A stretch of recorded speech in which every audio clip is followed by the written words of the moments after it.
Hello there, and welcome back to The Disconnected. I am here with Howard S. Berger that I've been wanting to finally have this conversation with for months at this point. Howard, thank you for finding some free time in your uberly busy schedule to get this done. It's a blessing. Let's keep it that way, yeah. I'd rather you keep chasing me down, knows I'm paying rent. There's not, I think lately, not a week or two goes by that I'm not reading your name off for special features for something on my live show. You were just insanely busy lately. How's everything been?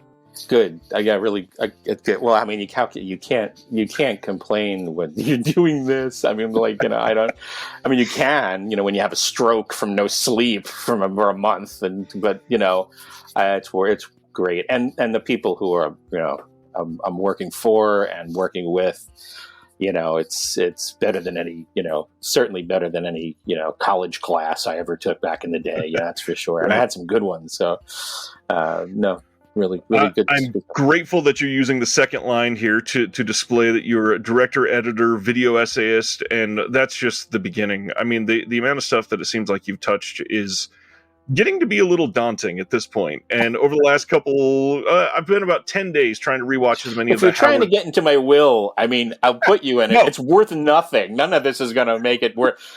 but you're in it. You're in my will. Maybe I can get that Adamson set eventually. Yeah. No, that's for my burial. That pays for the burial.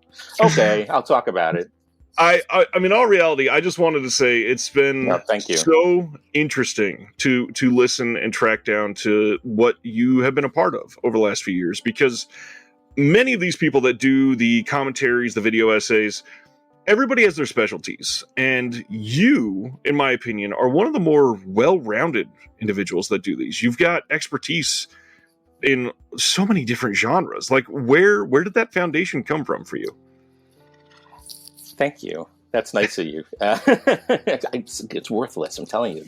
It's not. I can't promise much. I have to say, I've been really lucky with my family.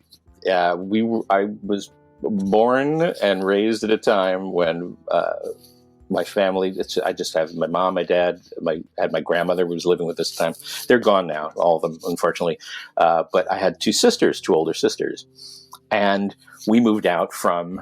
I think my mom, my dad. They were getting a little nervous where we were living in Queens, New York, where there was. We were right in the flight path of the airline, the planes landing at JFK or LaGuardia or something like that. But the planes would fly 150 feet over the building that my parents were living in, and they said we got to get out of here. We're going to go to Long Island. My dad was a pharmacist, but he bought a store or whatever. Of course, 3 hours away. But and he was just and he was a guy who wanted a family. But he regretted having to go to work. He wanted to be a dad, and he was great. He was sugar. Wow. The man was beautiful. And my mom, same thing. My mom was a little feisty. She was a ball of fire, but they were such great people. My friends considered them friends. And it wasn't like they were close to my age. They weren't. I was a virus. My mom didn't expect me at all. I was the third kid. She didn't want me. So my dad was like, "Oh God, Dad, I have to work another 2,000 hours a week for this creature." So they moved out to Long Island, and it was mid-'60s, and all there was at that point were movie theaters coming up, and. Instead of whenever we weren't just doing something, arts and craftsy or whatever, my mom, my dad, my sisters, my grandmother, we all go to another movie. And there were thousands of films coming out. And my parents didn't understand or give a crap about ratings when they came out finally, because we were seeing a lot of stuff before ratings didn't come out until the late 60s, 68, 69.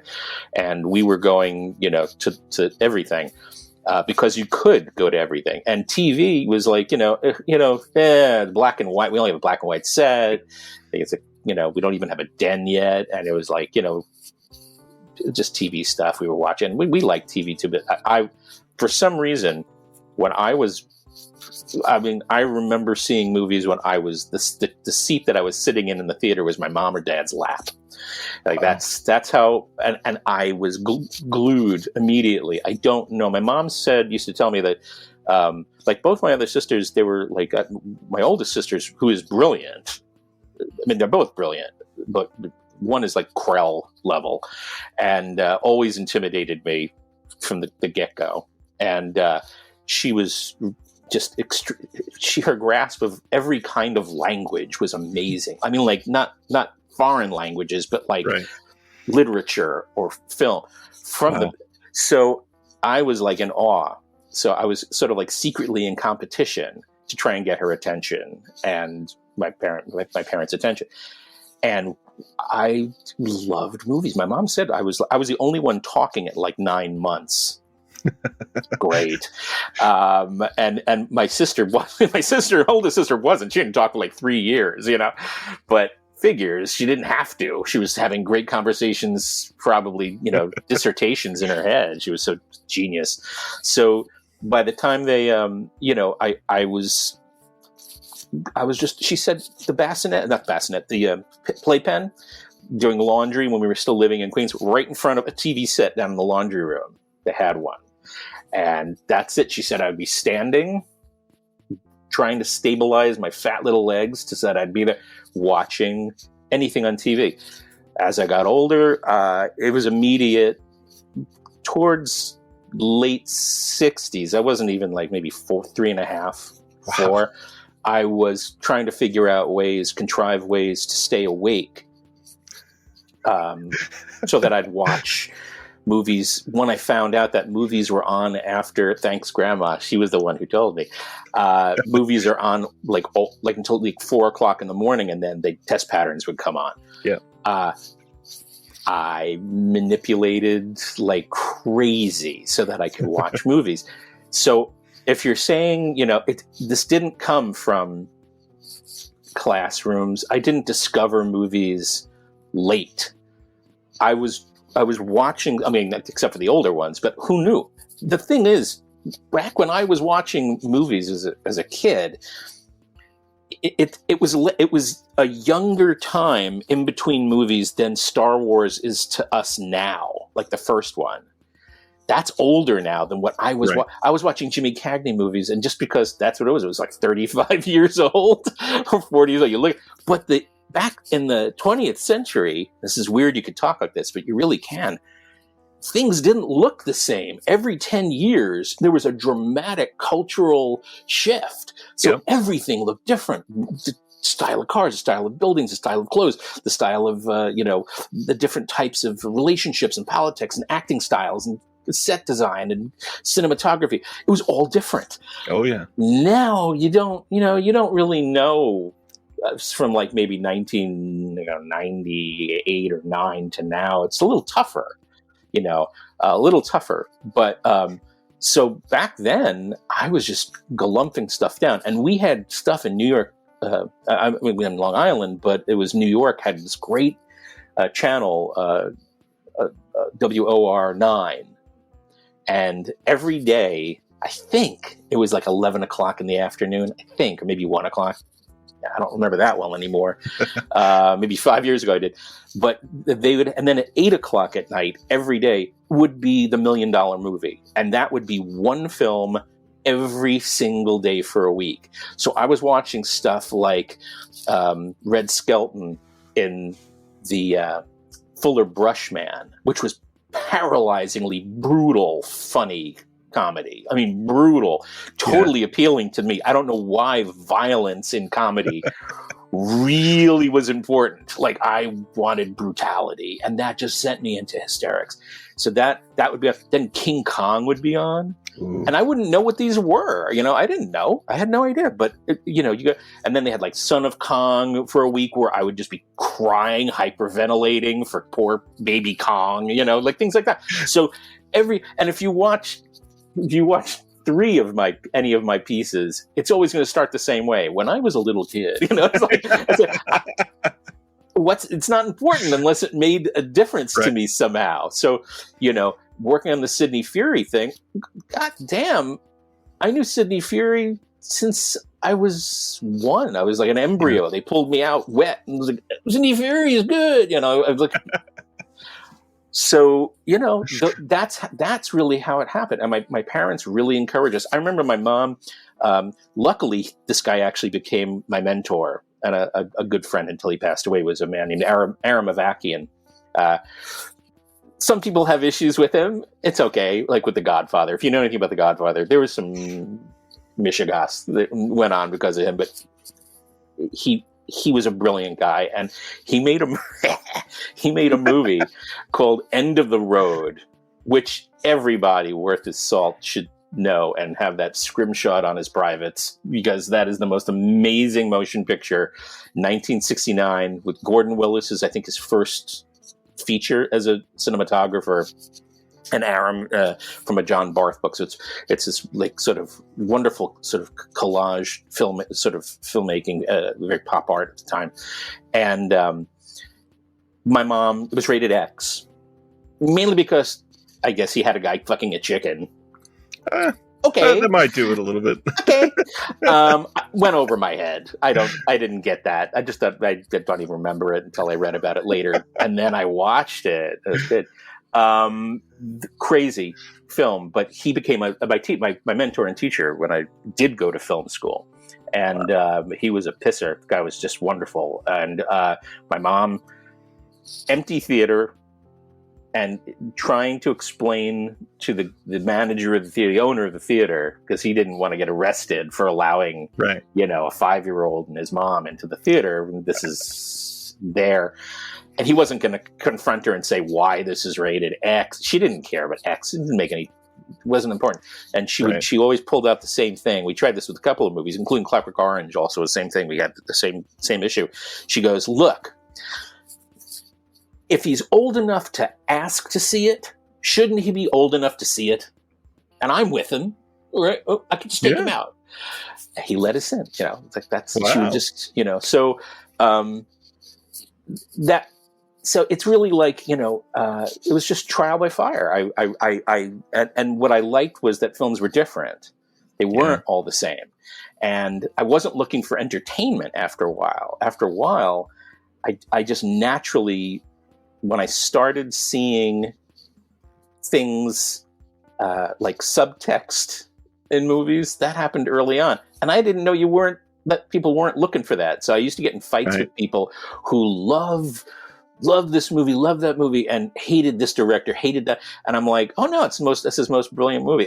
One that I'm having struggles with now for some reason. And it wasn't, at least in New York, it wasn't badly reviewed. A movie was the remake of the 76 remake of King Kong by John Gillerman. Now, Gillerman's another one. I grew up with watching John Gillerman movies. You know, my mom had one of her hoary crushes, you know, David Jansen, and I had to deal with Robert Mitchum. George Peppard was another one, and I had to deal with George Peppard. And one of the earlier movies that I remember going to see, which was a big deal for me because we had to travel, we had to drive. You know, I was driving like an hour to get to the theater. Was the Blue Max.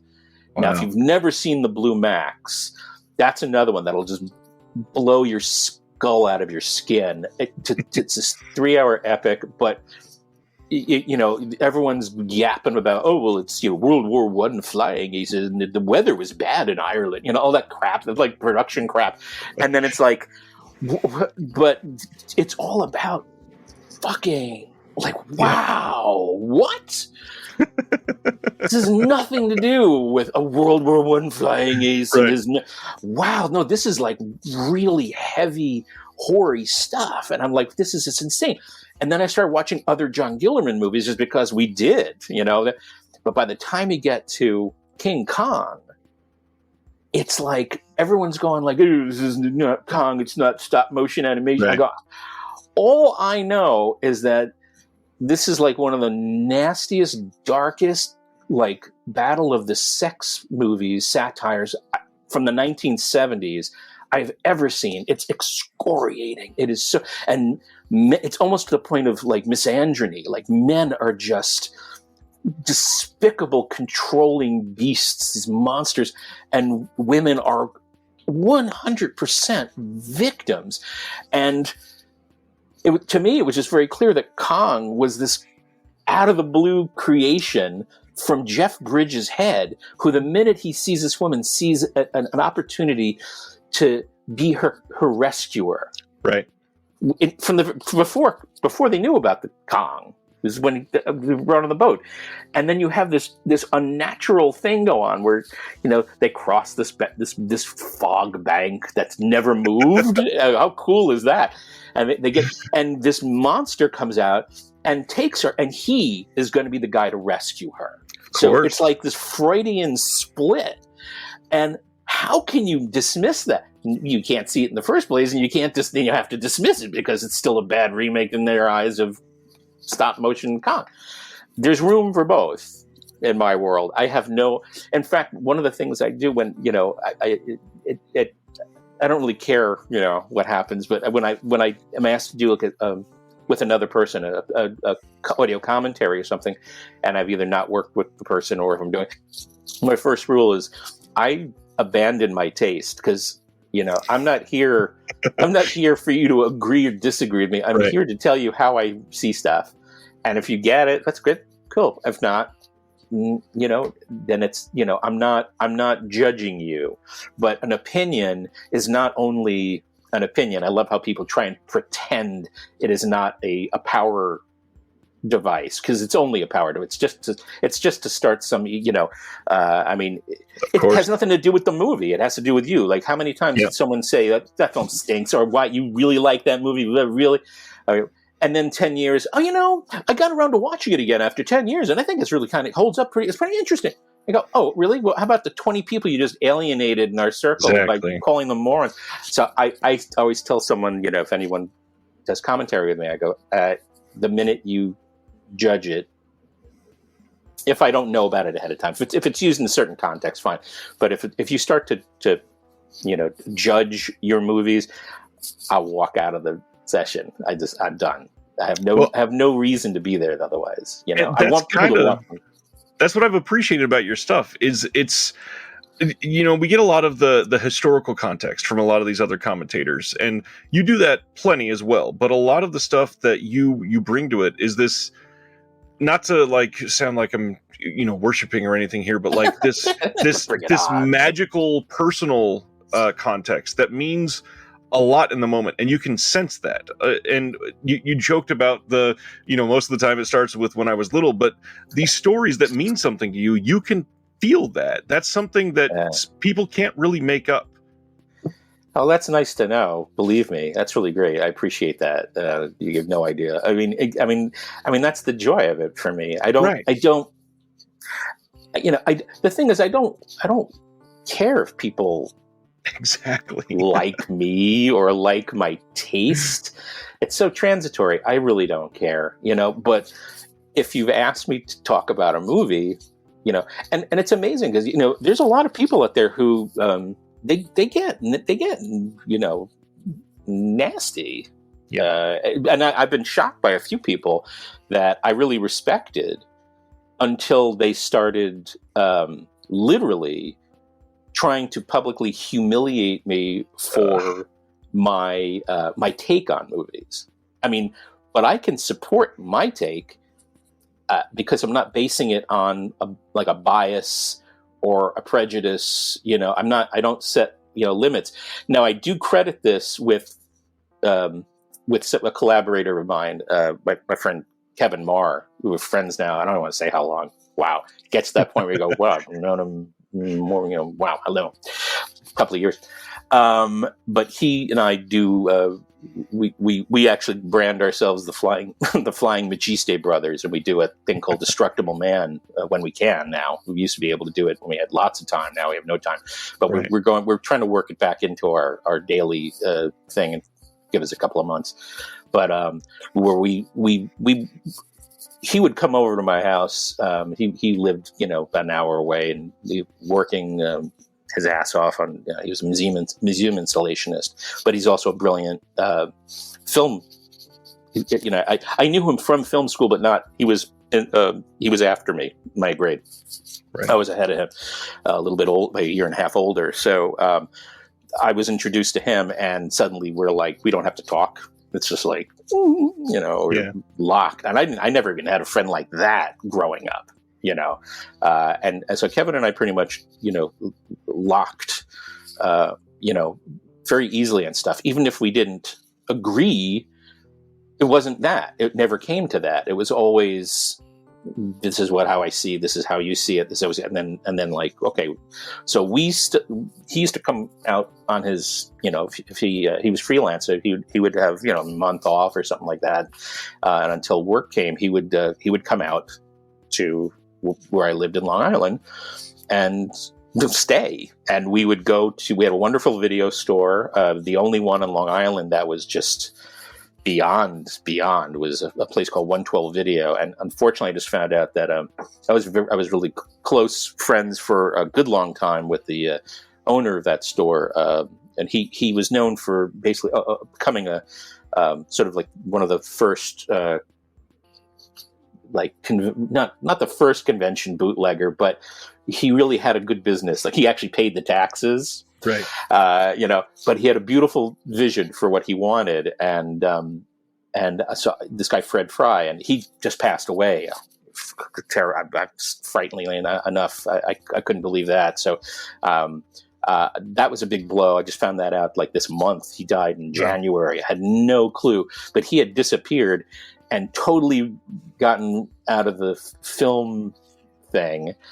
Even though he's the guy, I'm sure he's probably one of the like 98% of the reason why like Vinegar Syndrome and all these these boutique labels are dealing with some of these really esoteric titles. They probably originally bought them from Fred or from Video Searcher Miami at some point, where it looks like a Carillion photograph. It's like 9 generations down, But his store was amazing to go into, and he just had like he would say, oh, well, give me a list of stuff you're looking for. I said, well, don't say that. I'll go home. I handed him like a 70-page list title. Wow. I just typed up for 2 days, just typing titles, and I just submitted like a list in his box, and he would get everything. And then he had sections, and then he started going to Europe and buying the tapes, the PAL tapes and the CCAM tapes, and bringing them back and transferring them and subtitling them himself. Yeah, and it was wonderful. And I mean, you could pretty much ask any of these more hardcore people, and most of them probably would say, "Oh yeah, the thing was called Luminous Film and Video Works," and I named it because we were supposed to have we were going to do a film together.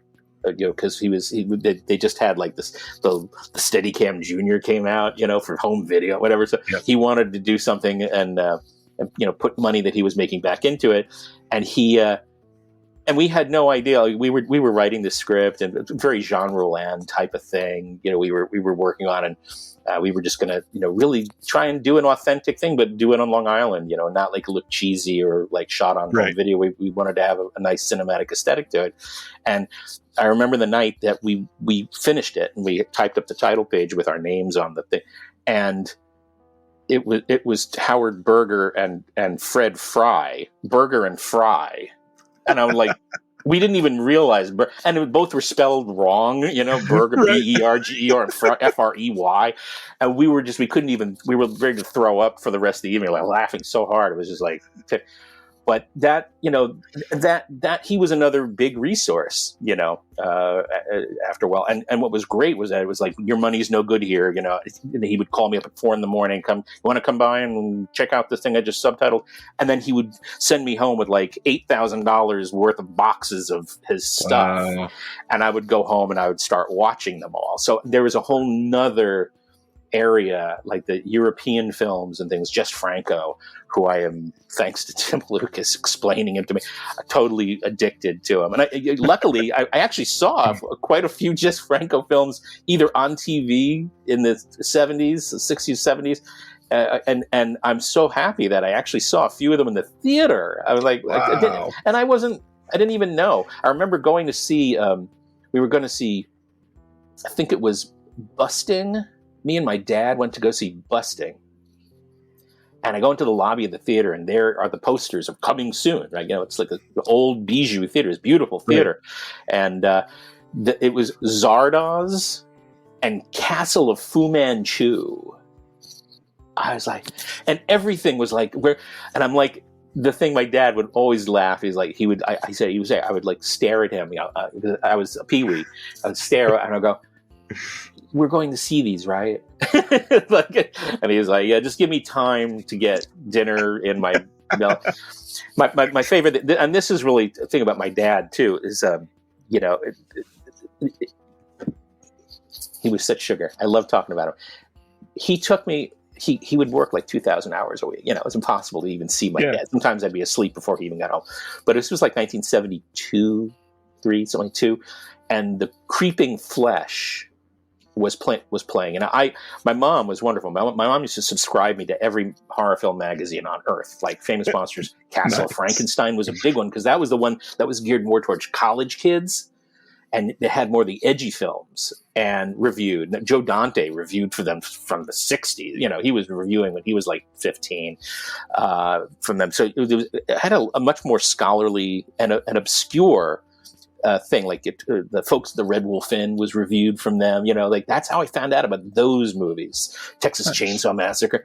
But they reviewed The Creeping Flesh and Mario Bava, Bay of Blood, but it was called a much better title, Twitch of the Death Nerve. Yep. So great. I had to see that. Of course, I was in second grade. And so my dad came home from work, and I always did this. The ritual was I'd cut out the ad from the newspaper, I'd leave it on his dinner plate, real hygienic, and leave it on and he would come in, ready to go to bed. And he'd see it, and he'd just look up and he'd go, "How long do I have?" I'd go, "It starts at 7:15." This is okay. It's 6:55.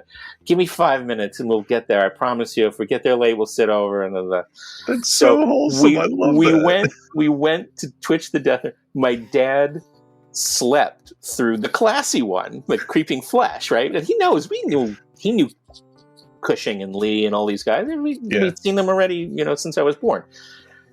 But I was on his lap, of course, cutting his circulation off in his legs while he's asleep, snoring, and then loudly in this beautiful theater, by the way. It was in a gorgeous theater.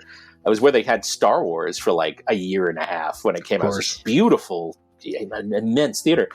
And the scene, are you familiar with Bay of Blood at all? Oh, yeah. There's a scene where the guy's getting impaled on the door with a harpoon, and he's vomiting up his blood. Like, my dad wakes up then, and I'm on his lap, like kicking my legs. I'm like, I'm so happy because I'm tiny. I was tiny in second grade. I'm sorry, I was a peewee. I'm still kind of a peewee, but his head sort of cranks around to look at me. Because he's probably thinking, if he says anything about this to Mom, or what is that? She wouldn't have cared. Right. She would get jealous. She wanted to go, But he goes, turns his head around, and there's the guy, like, and he goes, "You having a good time?"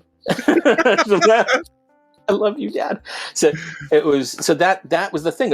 I was never discouraged. My mom and my grandma, we were up middle of the night, watching Hammer films were on CBS at like usually every Friday night at like 12:30 at night after the new Avengers was on. I was already, I was like 10 years old by that point, 11 years old. But, that was, we were now getting like party time in the family. My mom and my grandma, my mom would just cut out, 4 a.m, cut out recipes, and my grandma would just watch the movies with her, so it was really pretty ideal. But that's how I learned. And then, of course, all the books that I would have got, my mom just kept buying me books. There were coffee table books that, if you go on Facebook now, people like fetishize about these things. Oh, yeah. And there's a reason why. And I get it. Like, it's not like, I love, this is all, this is all from, all this crap is like from my, it means so much more to me than just, I was entertained by it, or entertainment for me is something very different. It's if you see just a collision of personalities really bringing what they do. Like when I found out, what was great was another thing, which now it's sort of like you hear the name and then you have this Medvedian, hostility towards these people. But like Larry Buchanan, I don't know if you know Larry Buchanan, The Creatures of Destruct.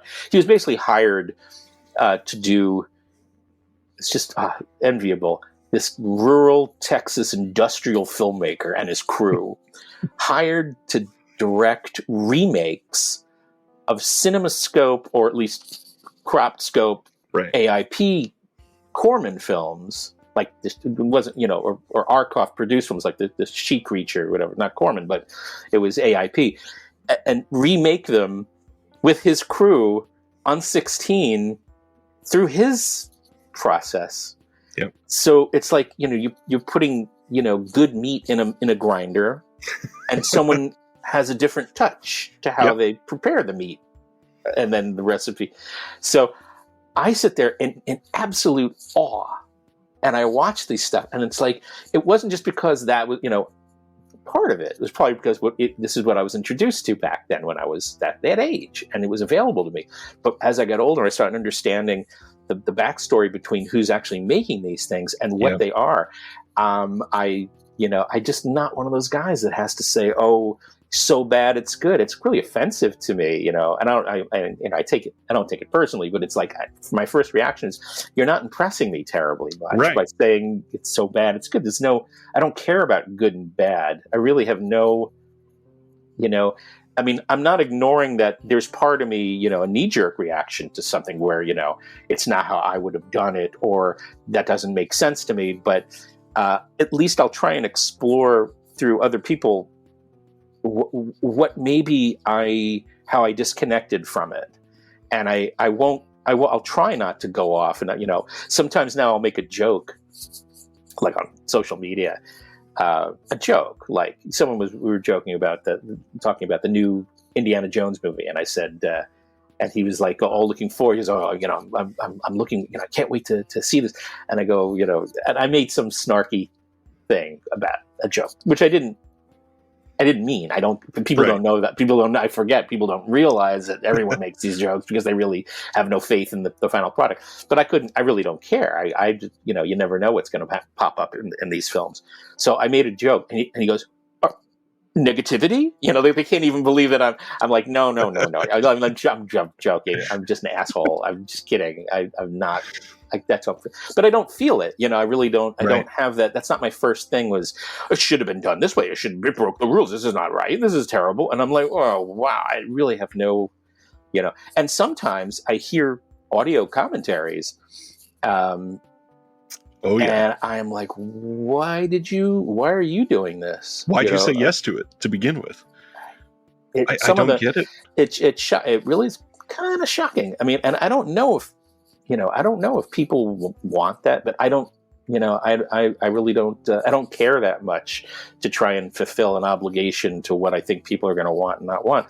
I'm hoping that they find whatever, I have to say interesting. And especially people like, the people that I've regularly collaborated with. Nathaniel is a fiend. I don't even, he is, bow down.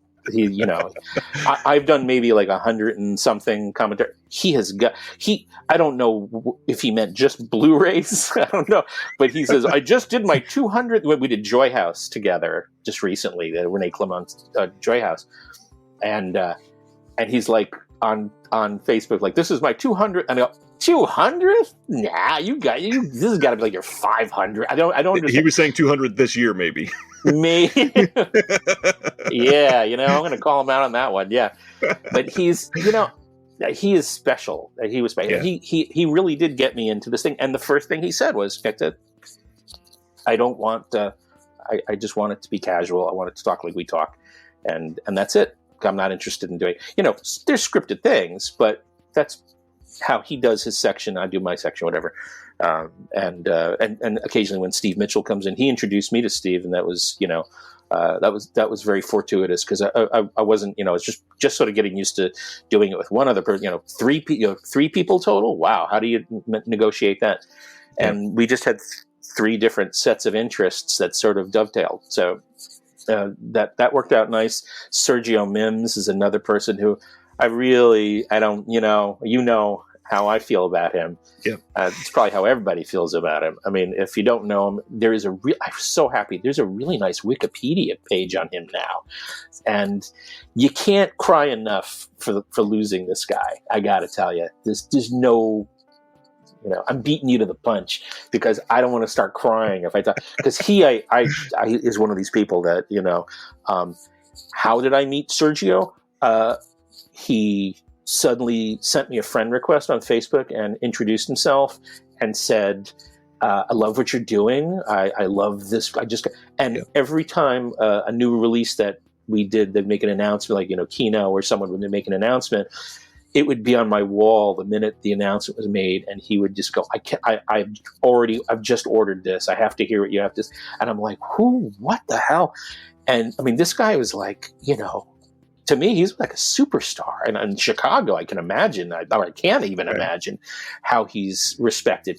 But meeting him, again, same thing. He may have had taste, but I said to him, same thing, straight off. I really wanted to do a couple of things with him. I really wanted to do Skullduggery with him because I know he had mentioned a couple of Gordon Douglas films, and Gordon Douglas is another one where the way I was raised on television, you couldn't escape them. I mean, this is the stuff that was in rotation. All these Gordon Douglas movies from the sci-fi, didn't matter what it was, and of course, we saw the good ones in the theater, like Lady in Cement, where there's actually a lady in cement. It's not like some metaphor. Imagine it's that. Great. I was like 4 or something like. I'm like, oh, Tony Rome, my sister trying to, explain why the title song was disgusting. Tony Rome will get you if you don't watch out. And he's talking, dads lock up your daughters. What the? So. Gordon Douglas was special to me. There was like taboos, and his stuff was violent. I remember going to see Barcaro, and that was a Western with Lee Van Cleef and whatever, and Warren Oates. And it was just, I think it was like PG. It was, all ages admitted, with your parents. Like, okay, bring your parents. Wow. I mean, people getting their skulls blown open. I remember, like, wow, these big, like Joel Silver bullet holes in your head, So really cool stuff. But Sergio was really like, game. He, so I don't know. He never inflicted taste on a judgment. He never put a judgment. Right. So he was really cool to sit and work with. And for that, I actually wanted to talk to my Gordon Douglas buddy, Courtney Joyner, Courtney Joyner, who is a great director in his own right and writer. But he also knew all these dudes, and if he didn't know the films, he certainly, when he came out here, a decade and a half before I did, 2 decades, he was talking to these guys if they were still alive, which I envy. But he's to me, so he was like a walk in the side. And I did Breezy, Clint Eastwood's Breezy with him, because Eastwood was another one where it's just his wheelhouse. He understands. He sees him in a different way than I see him. I see him as a guy who basically is just trying to figure out every single imaginable way to validate murder. And even $1 Million Baby, it was just like, well, okay, you just can't get away from this. What it is like that's his key. So I never cared if it was like, if I cared more about a movie than another movie, like someone like Eastwood or like Gordon Douglas, it's a job. I mean, filmmaking is a job, unless you're really lucky, like Norman Mailer or someone who just said, I'm going to do this on my weekends and alienate my family. I think I want to be hated this weekend. Let me make a film with everyone I know for now. And of course I love Norman Mailer. In fact, I did, I don't know if you saw it, but I did a video essay. It's the last thing I watched today. There you go. God bless. It's not quite finished. There's a couple of revelations in there I still want to put in, but I can do that because MGM said absolutely no fucking way is this going on the disc. And I'm like, I don't understand. We're quoting your director. I just think they just were ashamed of it in some way, or at least those people who were dealing with it, they just didn't understand this monster. And but I did, and it didn't make the disc, but they liked it. Vinegar Syndrome liked it, but I would like to do more things with for them. But that was one thing, was like, me and Kevin Marr, we put our like heart and soul in this thing. We're both huge Mailer fans. When I knew Kevin back when I was in New York, not in Los Angeles, he would get off from work or something like that, like, for a horrible week of lifting marble, these priceless statues and stuff like that. Incredible experience. And he'd be exhausted. We both picked up copies of Norman Mailer's Of a Fire on the Moon, which he was paid $1 million by his publisher to write about the 1969, the first moon landing. Yeah. And it was great because we discovered that, within a certain amount of pages, Norman Mailer would break out the Jewish paranoia. It was great. So all of a sudden, boom, like page 15 is like, he focuses in. It's like, okay, it's wasps in space. And I'm like, oh, this is just beautiful. And we would literally, either he'd call me or I'd call him. I'd pick up the phone and go, hello? And he'd go, and he'd start, it would just be him, nothing, no hellos, just start reading the chapter to me. And then I would take over after he got hoarse or something. So we had to do this video essay about Tough Guys Don't Dance, which I really thought was a really brilliant movie. And I had a cool instance when I was driving home from, I was going to SUNY Purchase, and then I left at a certain point because all my teachers were taking sabbatical. And if your mentors are leaving, then they're like, all right, I guess I should go. I'm kind of lost now, So I did. But then I ended up finishing up at the Bridgeport University Film Department, which was nice too. I mean, that was a little more hands-on-y, I think, than what I was used to making films. So that was kind of interesting. But some really brilliant people, in the department, and I was asked to drive the husband of one of my teachers there home, and he, unfortunately, I think he passed away recently. Way too young, of course, but really, really great guy. And he had just gotten a gig, and I would have sold my soul writing capsule reviews for Leonard Maltin's book. And this was 87, right? 86. When was Tough Guy out? In 87? I think somewhere around there, yeah. Something like that. And I was driving home, and he said, Can you drive me back to New Haven? And I go, yeah, of course. I'm right there. Sure. No problem. When we're talking, I was so excited. First time I actually met him, really. I'm driving him back, and he starts saying, so I write for Maltin. I'm like, oh, wow. Maybe you're someone I should know. Like, hey, they want summer interns for pay. Nice guy. And he goes, oh, yeah. No, he actually, he put it was, yeah, I just finished a movie. I just gave it a bomb rating. I go, oh, what was it? He goes, Tough Guys Don't Dance. I go, get out of my car. I'm like, and he goes, really? Why? What did you, wow, you found something interesting? I said, oh my God, are you kidding me? There's 3 sections. I said, the first section takes place, narrated by this absolutely, amateur writer. I mean, he's this florid prose that just, pleases no one but himself, yeah.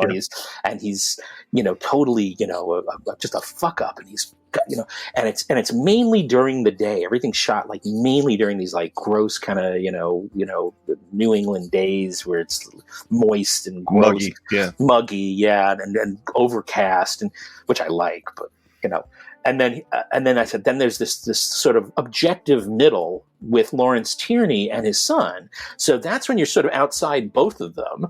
And then it goes into this climax, this whole last third, which is related to you by a cocaine-addicted, paranoid freak who's not in any of the scenes he's narrating. Right. Amazing, right? So I'm like, oh, I said, that's fucking amazing right there. And it's not even an unreliable narrator. He's concocting. He's paranoia. He's focusing his paranoia. And there you go. Okay, so he was very, listened. About 5 months go by, and I see the new editions out on the shelf in the bookstore when I went, and I'm like, ooh, let's look at Tough Guys Don't Dance. I want to see this bomb rating. It was now 2.5 stars. And at the end of the review, which was very respectful, it didn't cast any aspersions, really, just goes, "Not for all tastes." And I'm like, what a mensch. Look at that. Like, see, and that was just driving, that was a 10-minute thing.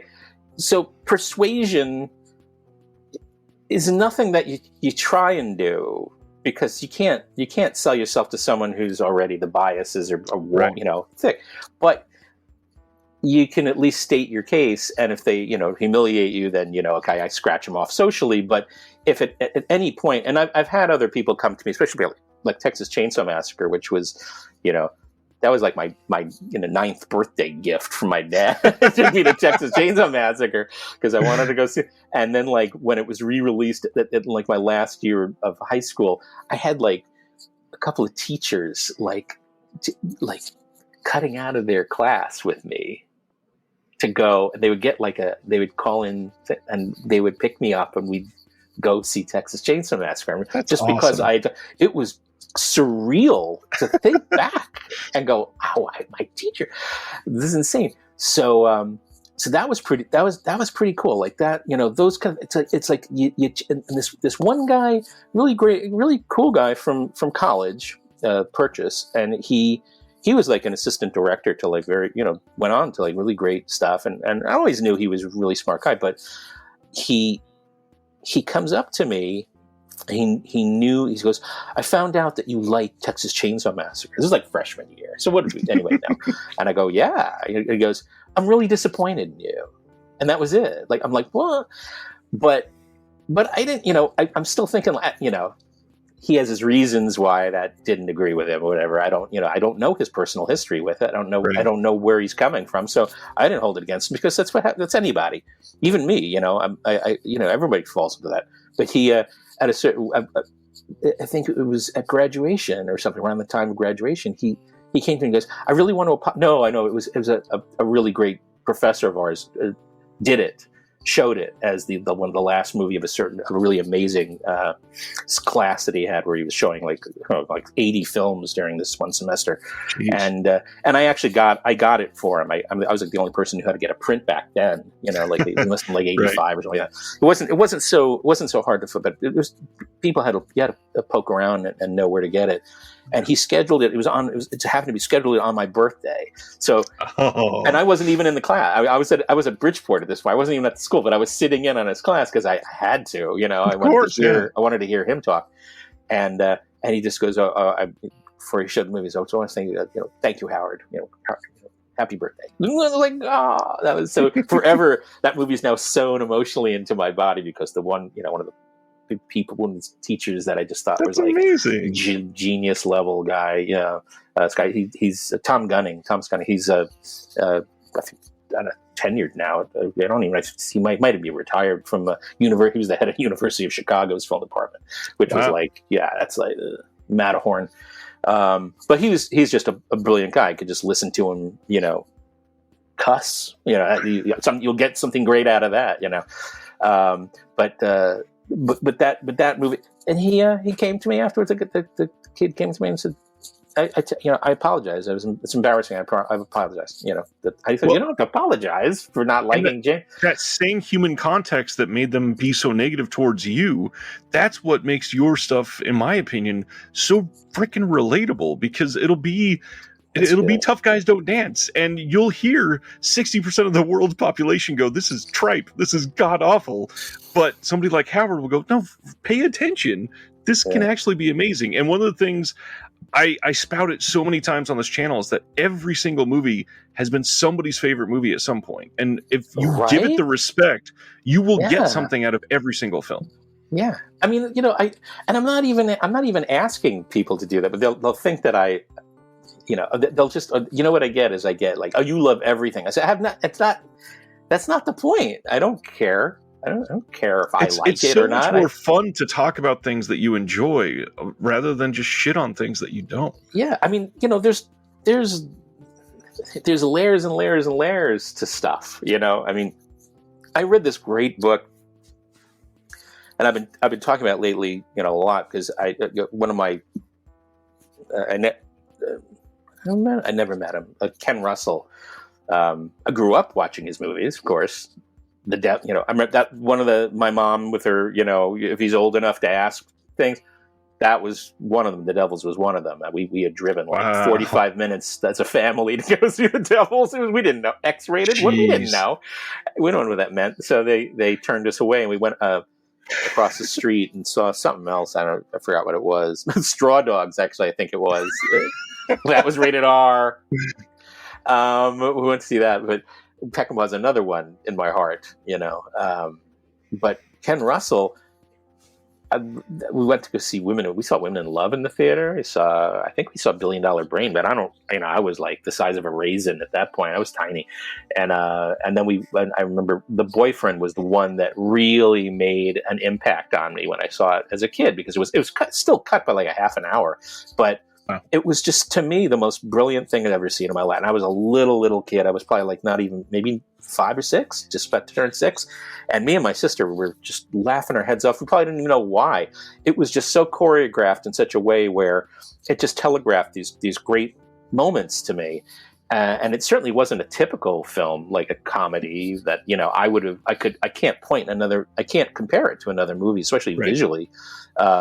So but something about the way he had his actors, move and act and the beats and the cuts and the fantasy of it was just something that I don't know. I never experienced it before. So it was really profound. And then it would be on TV, cut to 74 minutes to fit into a 90-minute time slot. I remember that. And it didn't matter. It just didn't matter to me. So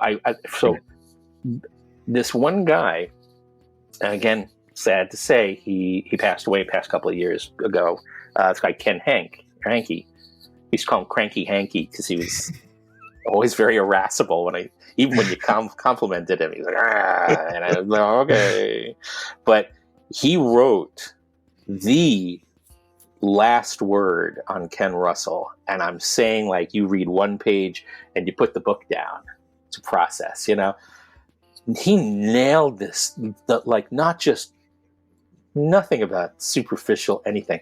It was all text and subtext, and what a music cue, the reference of the music cue, not only pertained to the movie itself, but to the movies that came prior and past, and how all these things are interconnected by gestures and that suddenly, it's nothing I looked for or sought out. This is the thing that I love, is language. Right. And I think, and that's what Kevin and I, when we did Destructible Man, he would come out for a good long time, I told you, and we'd watch movies, and every once in a while we'd see something with I guess it's called, we call it the dummy death, where an actor playing a character is substituted for by a dummy for a death scene or a near death scene. Sometimes, if it's a comedy, sometimes they don't die, like getting a Mad World, where everyone's chucked off a fire ladder, and then, but we sort of, like, by watching thousands of these, we started like a registry of these movies. So it's not like when, like, an Alamo Drafthouse or something would have these hilarious compilations where, like, the greatest death scenes ever. We weren't even looking at it in any kind of mocking or triggered way. I wouldn't even say mocking, because there's a lot of affection in seeing these things. So I don't think they're really entirely mocking it. Although sometimes you go, oh, look how bad that effect was. Right. We don't see it as a bad effect. We see it as something that unlocks, because of its existence in the film, it unlocks levels of reading that is the same in every movie one appears in, whether intentional or not. Most probably unintentional, which means it has something to do with the language itself. And after a while, you can argue, but this movie has a dummy death, and it doesn't have these abstracted images like of we've noticed immediately. You'd see a dummy death, and you'd start seeing photographs, drawings, maybe montages of drawings where characters are abstracted immediately into, draw art and draw sculptures. And a lot of times sculptures where you think a shadow of a sculpture is a real person. And then, it's a statue. And then every time. So after a while, we'd start seeing this shit and we go, I bet you dummy death's coming. And there you go. Dummy death coming up. But that's not intentional. No one's, we didn't write the book yet. This is something that fascinates me, is that, and of course, then I find out, doing research and trying to defend my, because Kira Janice, another, God bless you, brilliant person, far more brilliant than she even knows, that's for sure. But I think I have her masterpiece somewhere here. Yeah. Her folk horror documentary, 3-hour folk documentary. God bless it. God, just makes me weak in the knees. Seriously, like weak in the knees, because it was done the right way. It was done from her heart, and from a lot of other people's hearts. She found the right people. But with this sort of thing, she asked me if I would do. She used to have the. I think it just ended. She just handed the reins over, and it started in Canada. It was in London, and then New York, and then here also was her the Miskatonic University, the horror studies, and twice she let me do this class, once in New York and once here, on Destructible Man, on the dummy deaths, and the whole thing is it's language. I discovered, because I was trying to find, there has to be some root in the history of visual storytelling, that this would make some kind of an impact. There's a reason it has to happen. And it was pretty easy. I found it pretty quickly. It was supposedly the first edit in a film was in fact a guillotining of an actress, and she loses her head in one shot. But it's not. It was the first cut to replace the actress with the dummy. The dummy. And that's why I say, well, if you're watching a movie and you don't, it doesn't even, has all these themes, but it doesn't have a dummy death in it. This is what happens when you make film. It's language. So the storytelling starts to seep into, the scripts. Great movie. Peter Bogdanovich's, and of course it was treated like crap when it came out, but I'll even say more, watch his director's cut, the black and white. It was shot in color, but Laszlo Kovac shot it for him, and they planned for it to look like black and white. So he lit color for black and white, and it really is just beautiful. It's called Nickelodeon, and it is my favorite film about the history of films. I've never seen anything. W.D. Richter, who wrote the script for he directed Buckaroo Banzai, but he wrote the script for Philip Kaufman's genius remake of Invasion of the Body Snatchers. He's just one of the wittiest, smartest screenwriters of his era. He wrote Slither. Howard Zeif's Slither is another great James Caan, hilarious but really smart film. So he did this thing which just explains that back in the day, you grabbed people you thought were intelligent off the street and you threw them behind the camera and you said, I'll pay you this much if you can make 5 films in this week. And we're battling the Griffith studio, so we have to really get in there and like, well, what do I do? I've never. Well, here, watch these, and you watch 10 films. You're given the camera and the crew and the actors, and you go and you make the film. That's the history of films. So that's like people dissing on Quentin Tarantino, which I always thought was like that's like showing your ass, really. Like what? He's just an enthusiastic dude, and he's got an incredible he might have opinions, and I never got into talking about opinion with him, because for me it's valueless, except if he's excited about something. That's a gateway for me. I don't really care why someone doesn't like something. I always care more if they just start talking about films, and then I can listen to them and hear their periphery. But people get on him. He's a thief. He's a thief. Well, did you ever listen to the Criterion Laserdisc for Raging Bull, where in the first 10 minutes, Scorsese rattles off, I took this shot from that movie because this context does this to me. And then I have that, and this comes in, this is a direct lift from the opening of the Crimson Kimono because, Fuller really, expresses this and this and harmonically. I mean, thief, that's the whole, that is language. Language is the one we just talked about was Bay of Blood. Everything from Bay of Blood was lifted. It's all augmentation for me because a director is going to, Larry Buchanan, he's just processing what came before the only way, technically, budgetarily, and the way he knows how in this situation. Sometimes it'll get better. Do you ever see, the Strawberries Need Rain, the Buchanan Bergman film? I have not seen that one, no. It's it's just like an Ingmar Bergman film. He was influenced, and it's markedly different in style than the other one. It's not like these are terrible filmmakers. I don't see it. I don't care.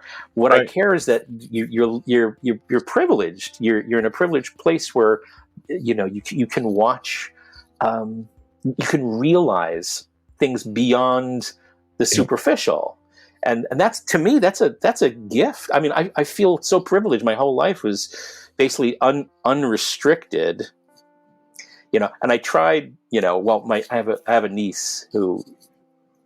I have two nieces. I love my nieces, but this one, she grew up sort of handicapped in a way. She had Noonan syndrome.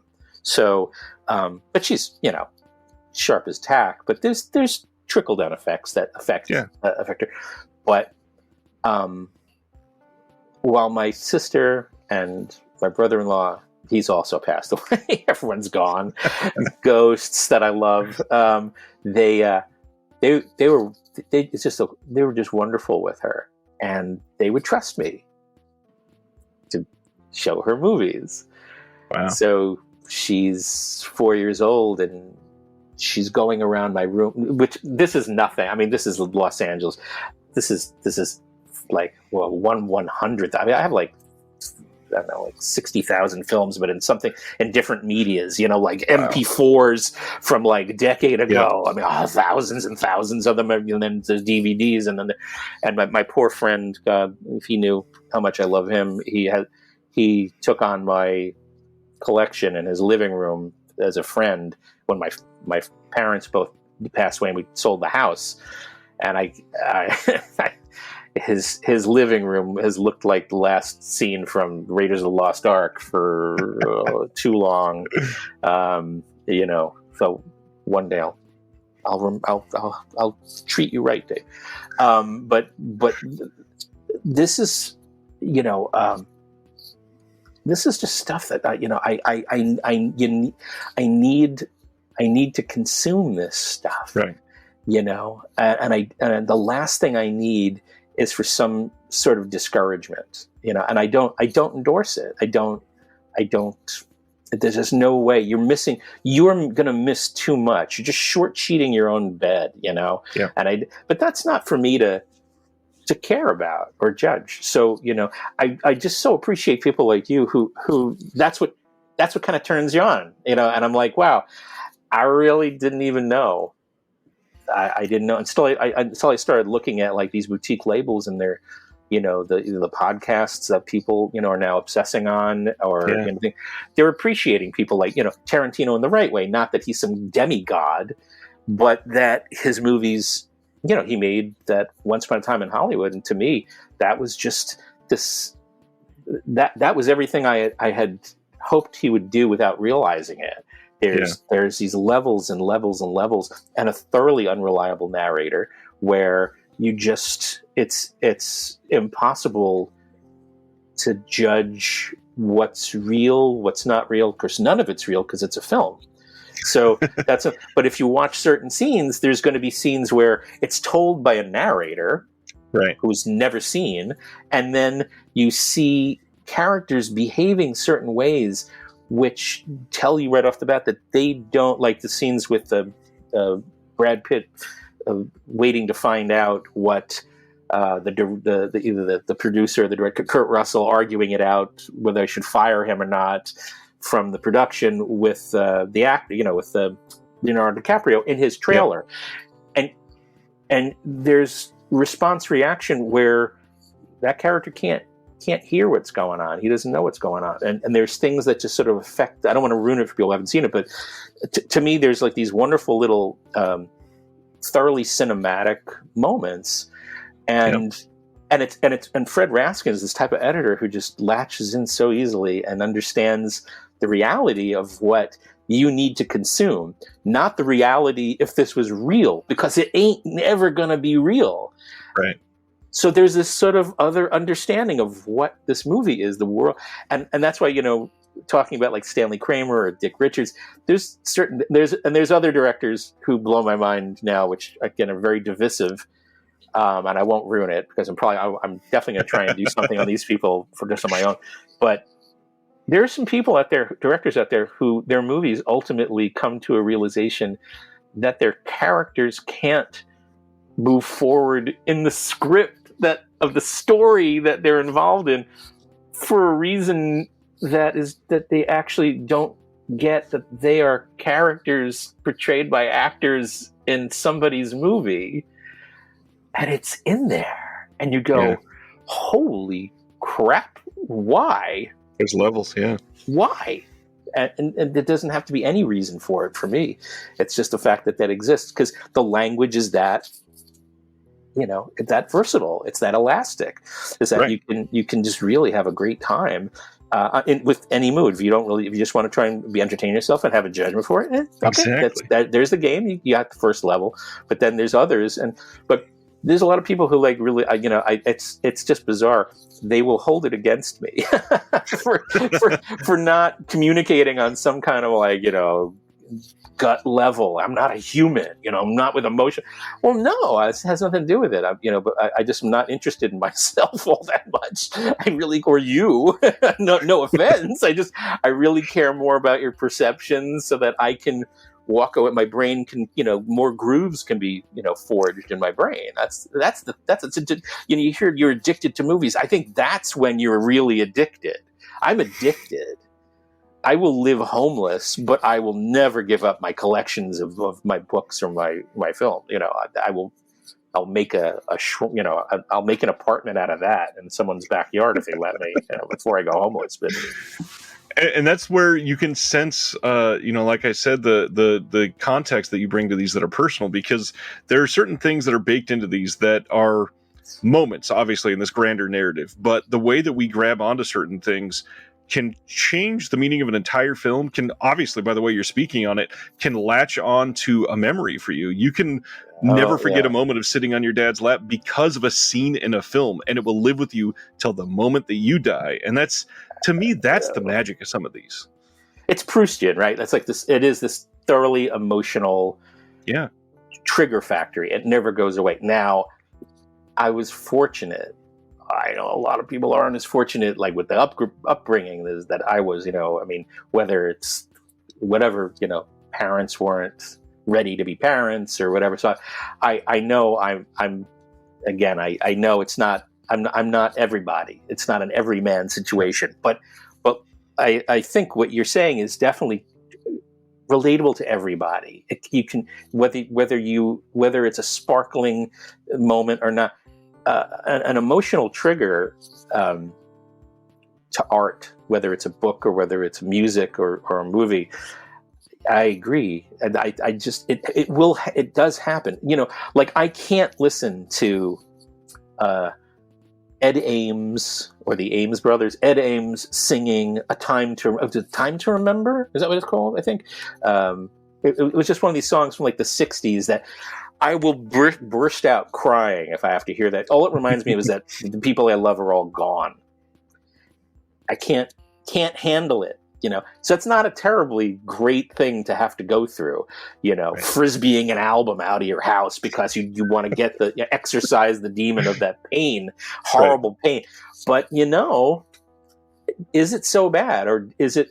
I mean, I'll still never be able to listen to the song, but is it a bad thing to have had to go through that? Because it focuses so many emotions on whatever level that was. I mean, the song is reflective, but to me, it's hardcore pain.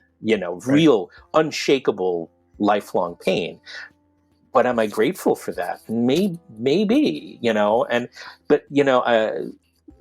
I think maybe because there's so many people who are listening, not just to us, but I'm talking about just when they're buying Blu-rays and things like that levels it when they do hear us talking, even in a lighthearted way or something. I'm always hoping that they're going to be willing to share their own thing. Because again, I don't care if they liked it or like a movie or don't like a movie. No interest. What I want to know is what they thought, what they gleaned from it, what they pull out. Because it's certainly not going to be everything I picked out. So I just want to learn, right? I mean, I'm alive, and before whatever hits me, Alzheimer's or cancer or whatever. I really would like to pull this stuff. I would like to, so I enjoy a lot of these people, like I said, the Ken Hankey, same thing. It's like, as a person, I could never sit in the room with him because he was always some, cranky about everything. But he knew that I loved that book more than anything. And then I was just so sorry that it stopped at like Crimes of Passion, that it didn't go farther. And I kept trying to say to him, everyone's like, will you kind of finish this now? Go more? And I was like, yeah, I'll get to it. I don't know if I want to get back. But it's that kind of thing where, there's certain things, there's no way that I'm not an academic. There's no, I shy away from it. I'm not, I don't think I'm smart enough in that way to understand something on a purely academic. I'm not going to go, watch a movie and then pull out, my Rousseau or my, my Swedish philosophers. Yeah, I start checking footnotes. Yeah, I'll listen. Throw it at me. I'll learn. But I can't. I'm not going to be the one responsible for that. That's for sure. And definitely, it's weird when you see the label. They try and figure out the people making the packaging on some of these sets, and they go, film historian. Do I know the history of maybe? I guess that's a story. I'm not certainly not an academic, but I lived these things. The greatest thing was this guy Joe Venegas, a great guy. He was doing a lot of stuff with Arrow, about 10 years ago. Really, just a cool guy. I loved the way he loved movies. This is one of these things where I didn't even have to talk. I just wanted to hear what he had to say about stuff. He's just a great guy. And he pulled me into this Arrow stuff too. And as a talking head mainly. And then ultimately as an interviewer. So I would do, I would interview people for Arrow. And it was really cool. He called me up one day and said, I do volunteer work at the ASC. Would you like to interview? We're doing a career interview on cinematographer Richard Klein, who happened to have shot Gillerman's King Kong. And I'm like, what? I mean, because he was one of the first. I'm like, yeah. So he got the clearance, and they're very strict at the AFI. They're like, yeah, it's like, and you have to go through the trials of fire before they allow you in the room with one of their society members. They're beloved. Yeah. Right. Yeah, exactly. Well, I respect them for that. That was great. They're very protective. But he introduced me to Richard Klein, who I grew up with. Like the name, and back then the names, cinematographer, the editors, the cinematographers, the screenwriters, they got equal, titles to the actors, or it wasn't all actor oriented. This was like 1972, and I remember I told him I saw Soylent Green, and director of photography Richard H. Klein. It's like the scope frame and the or Panavision. It's got huge credit. And he was laughing. He's like, "Oh my God, how old were you?" I go, "I don't even think I was 7, maybe 8, going to 8." And he just thought that was just wonderful. And so he kept stopping the interview to say, "How do you know that? How do you know that?" Like, well, I grew up. I tell him the whole story, And I'm like, well, this is, I grew up with you. I don't want to say, I was a kid. I was a little kid, and you were a formative influence by association. I had to figure out what your contribution was and how everything. So then that's another thing, is watching film to film to film with other people other than the director or the writer. You start to, realize that there's a lot of valuable people, interlocking on these things. So he became, my dream came true very quickly. I got a call after, 3 days after we finished the interview. He hadn't had enough. He wanted to come by, and I said, "Oh, I have all your films. I don't know if you want to take a look." Because he didn't care about other things. He just was worked. I think he was like 91 or 92 when he passed away. Wow. He was a surfer until he was like 60, and his dad was shot some stuff for John Ford, Silence for John Ford, and he was a Columbia Pictures cinematographer. He was one of the rotating cinematographers on the Munsters, which is one of the most beautifully photographed. It was they were done like movies. They weren't done like 3-camera setup sitcoms like I Love Lucy in front of a live audience. These were shot like films, and so his dad got him into working on as a cameraman, or even lower, and then worked his way up to assistant camera and camera. And then he was given a chance to do a really great film, of course, one of my late night extravaganzas when I was a kid, called Chamber of Horrors, a High Averback film that was done with Patrick O'Neill. The fear, the horror horn would go off before and they would, graphic violence, they would chop a hand off, and woo, and the fear flasher, these things would go off.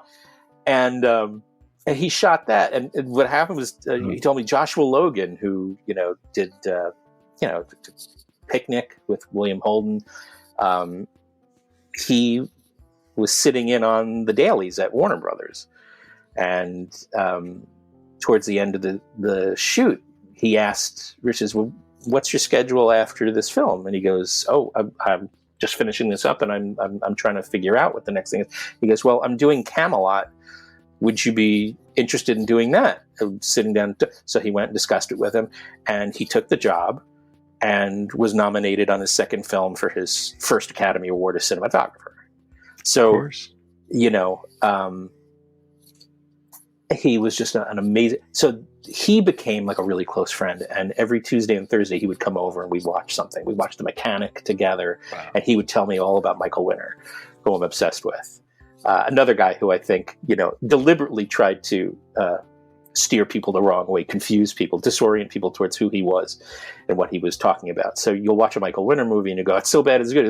He most probably fueled with contempt for audiences like you who hoped it would be a better movie. He would, it's like the kind of, a real scumbag, sarcastic, facetious creep. And the contempt just became more and more spring-loaded. He was making some very clever satires in England in the 60s, and then he would go in and start working in America for the studio system for American productions, and that ultimately were hits internationally.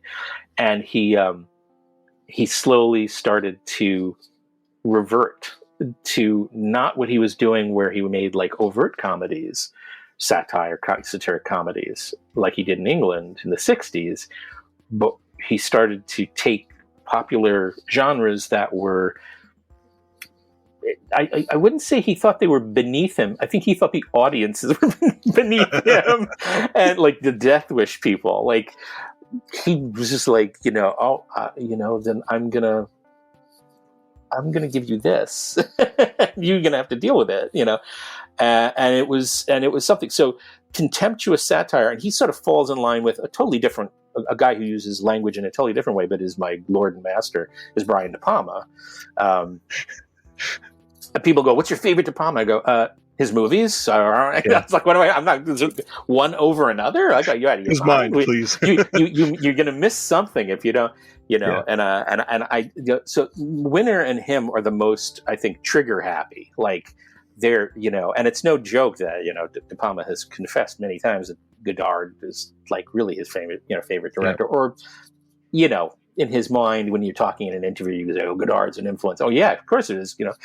Contempt. I mean, you couldn't even have a more beautiful, name of a masterpiece by a director that you're in love with. But those are the kind of people that I don't defend them, because it's not. I don't think they need defense. I think it's interesting to hear, a sidebar on them. Perception, because it kind of puts them in focus a little bit, what I see they're trying to do, aside from what you've assumed they're doing. A lot of people like to watch movies and assume that if it's like a square peg in a round hole, it's failure. Even another man who I love beyond words is Robert Aldrich. Even he, because he was a studio guy, he liked making the studio a better place for employees. He was a huge union guy, and he was a really tried to make a difference. His personal taste was difficult to commercially sort of pitch. When he made his own studio after The Dirty Dozen, the success of The Dirty Dozen, he did about 5 years of these amazing films like The Grissom Gang or Killing of Sister George. He ended up going back and to Universal and doing Ulzana's Raid, which, is just getting sort of its accolades now. It was kind of like, again, dismissed for a while. I don't think it was ever really banned, but it was just sort of like, But here you have a movie, and this is another one that it sits in a corner of my chest near my heart, where the heart beats the most, is that I watch a guy who's doing a movie, and he's in thorough competition now with about 10 Western series that have been on the air for 12 years, still popular. Gunsmoke, still popular. And in the early 70s, things like that. And he has to prove himself now back to doing studio films. He's his own collapse now. And there you have a movie about this guy, Ulzana, who is an old Indian chief. We actually do a deconstruction of Emperor of the North, the dummy deaths in Emperor of the North on Destructible Man a long time ago on the website. Nice. Still there, blog. And part of this was my realization of what he was doing, is that Ulzana, this old chief, cruel, they define him as sort of have a very cruel sense of humor, meaning torture. He likes to torture people, and he finds that amusing because he's taking their power. They're flaunting power, and he can take the power because he's still, even though he's old and should be put out to pasture, they think, and put in a reservation or killed, he thinks differently.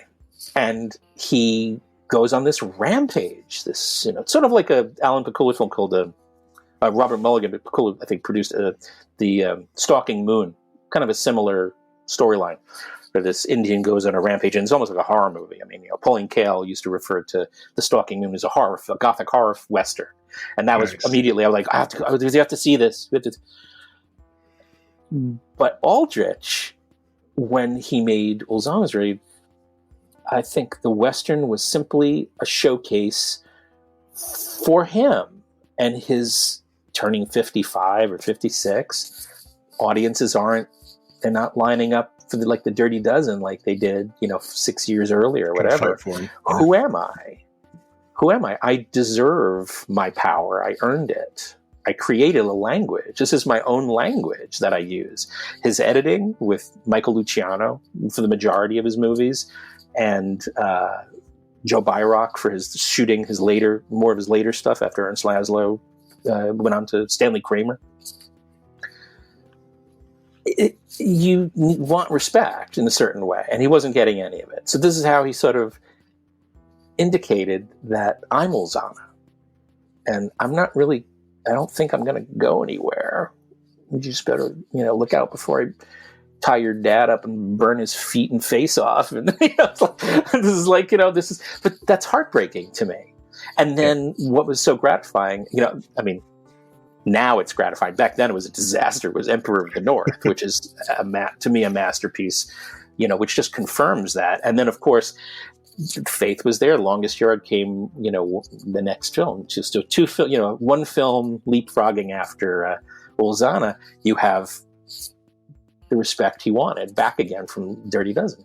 And what's great is that no one really even noticed that Dirty Dozen and The Longest Yard are almost pornographic in their moral stance. It is, I mean, and this is what he enjoyed. I'm going all the way back to like Autumn Leaves, So you have a guy who is just, he's maturing along with other people who are creating with him the same projects, but that's the language. So, my God, how can you look at The Choir Boys, which was that a divisive commentary?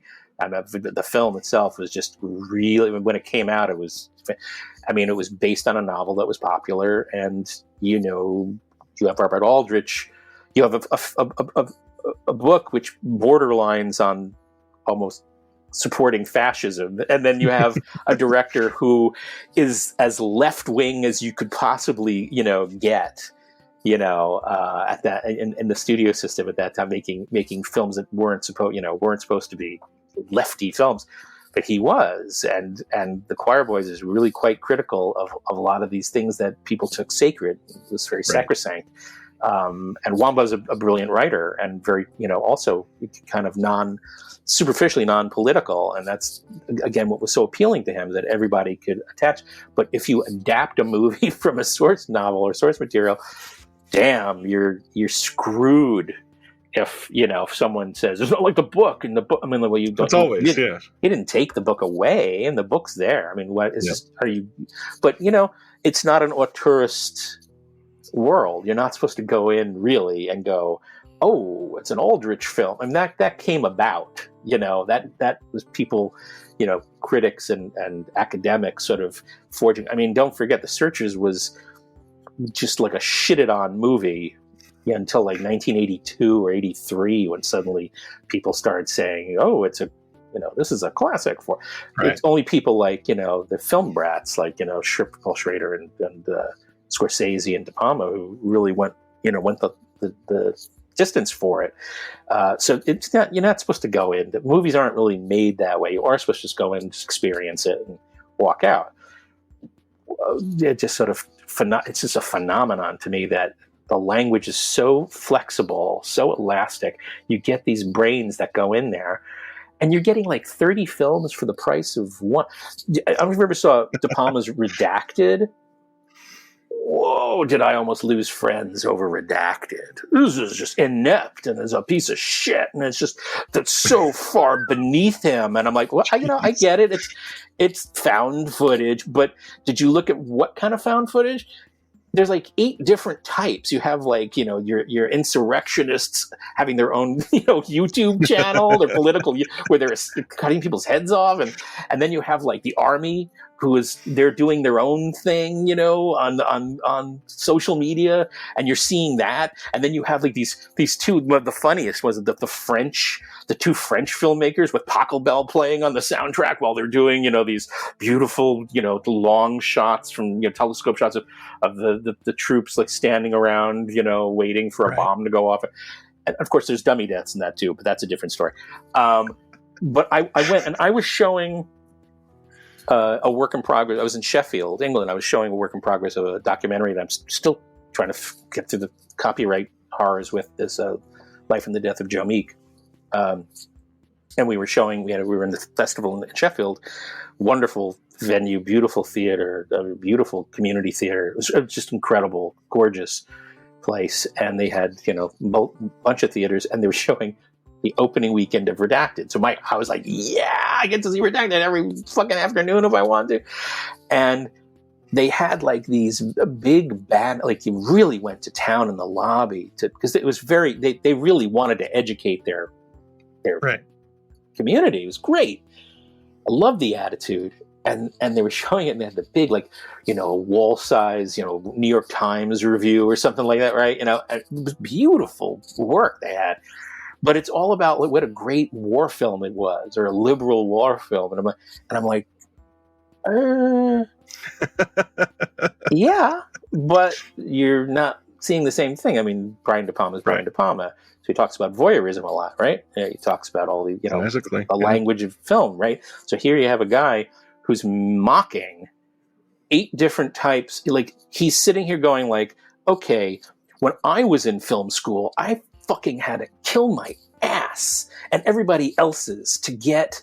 I had to change the changing bag and get the film. Yeah. And then if I didn't know whether it was going to be a good take or a bad take, I was in the trenches with this thing. And here you are with your laptops and your iPhones and your whatever. And so it's part of like this trilogy with that and the Passion that he did afterwards, and then ultimately a hilarious film, the last one he did. God help me if I remember this one. Isn't it Domino? Domino, which I loved, but of course, pie in the face for that publicly. It's a great movie, but he's commenting on the fact that we have technology that he would have killed for back then. Right. But look how misused it is. Look how Passion begins with the back of a Apple laptop and it ends with the back of an Apple laptop. It's really funny. But people expect the superficial. They expect him to make a movie about war. So here he's doing a film about war. Well, he does, but you're not going to like what he has to say. Is that ultimately, look what being on camera does to you. One of the main characters in that movie, it's just genius, is I think a Hispanic kid who joined up for this suicidal war, non-war war, to be a Marine, but only because he's going to document that on his video while he's doing his tour of duty, so that when he gets back, he'll get into NYU film school just by shooting. Not because of any kind of technical, or structural epiphany he had as a filmmaker. He's going through this so he can just get the footage and go back, and it's a free pass into NYU film school. So of course he's blown to pieces then put on the insurgency's website. That's for him. I can only see as he thinks that's fucking hilarious. And if he doesn't, I certainly do. So again, it's like you have filmmakers who are making movies, satisfying the commercial expectation, and at the same time, way beyond the call of duty, and I think almost self-sacrificial. they're triggering people, with their contempt. But that's what you can do with movies, with commercial films. But again, there may be a certain self-sacrifice to that. If you're, like Robert Aldrich or something, where you are, again, he must just have this sense of security of like, I've accomplished what I needed to accomplish. And that he's not one of these guys that just gropes for even Mission Impossible is about as subversive as you can get. With handing over for a commercially established franchise, as a TV series, and then, oh my God, he's the guy who's doing the yeoman venture. I was great. I was like, pantless, pants off, happy time. But that, perfect. But if no one's willing to discuss, the point is, when I saw it at Sheffield, I saw it and I had to explain it to them. They were like, nobody's coming. Nobody's coming. I said, well, I think it's because you're selling it as a war film, liberal war film. I said, why don't you start telling people that it's a De Palma film first, which is almost disassociated from the commercial reasoning, the commercial veneer, the shape. And they, so and then they'd like, they're coming. They're coming back. Because I was there actually going. I had like a great every day. I had a window, and instead of going to see Sheffield, I would do that later. I just went to Redacted while it was still in the theater. I like, oh yeah. But they were like, no, thank you for that, because I think that might. I think people were responding to that. Like, well, imagine that. So, well, nowadays you'd have to just imagine. But that's true.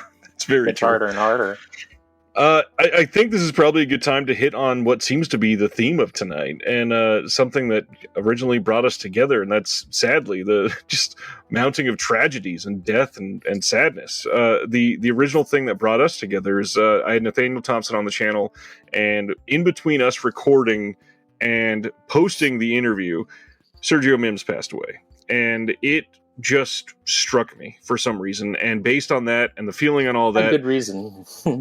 it led to this it led to this memorial that we did for the Shelf Shock Rewind Awards, and it was such a touching tribute that you threw in there. Yeah, for Kirla, which I thought was beautiful. I thought if there was an award that she deserved, aside from just her accomplishments, right? From that for me would be my own. I was just very smart. It was very touching that you picked her to be the first recipient of that, because I think she really represented everything that Sergio hoped for with people. He was a very unselfish character. Like I told you, like all he wanted to do was connect with other filmmakers and get them motivated so they could develop their own sense of vision. Boy, oh boy, was I jealous. But, luckily I made up for it because I made friends with Jamal Fanaka when he was on Facebook. And, he was an AFI darling. I mean, he had 2 films when he was in the AFI, schooling system in the theaters. I mean, but his films, like what we talk about, they're multiple leveled. Like you would think that's Sergio for what he did for black filmmakers in Chicago or internationally ultimately, but it was the 2 festivals he was helped form, and the schooling in Chicago for black filmmakers. It wasn't just for black filmmakers. For someone who could appreciate what's needed in his own community and look beyond that without bias and without, he could still be an activist and understand what needs activation without any sense of, how would I say this? He didn't store stereotypical preconceptions of other races or cultures. He treated everybody like a human being. And, I can't, he just cared about movies. He cared about people who had something to articulate. And it was funny that he ended up, I think, working as like an assistant director for Jamal Fanaka on Penitentiary. He was exactly the same way. I got a call from him. I just knew him, pretty actively on Facebook. He called me and he said, I'm being honored at I think it was it UCLA or USC? I can't remember. It was a long time ago. And he said, do you want to come down? And I'm like, yeah. I mean, there was no, I mean, I'm not going to say it's colorblind, but it's certainly individual blind. I mean, they cared about people. And, to me, that's, it's what I grew up called a mensch, as a human being, a person. And he's so, I don't know if a lot of us are as naturally ordained that way, and so he was certainly someone I would, you hear a role model, phrase the role model. He really is someone to sort of live up to that, hit the standards. And I just thought, wow, that you guys would consider him for that was galvanizing. I mean, I almost cried 6 times doing that thing. I'm almost doing it right now. But there's a reason why it's not. It was just so appropriate, and I was just so happy that feel bad he didn't know what his because he didn't even say that he was terribly sick.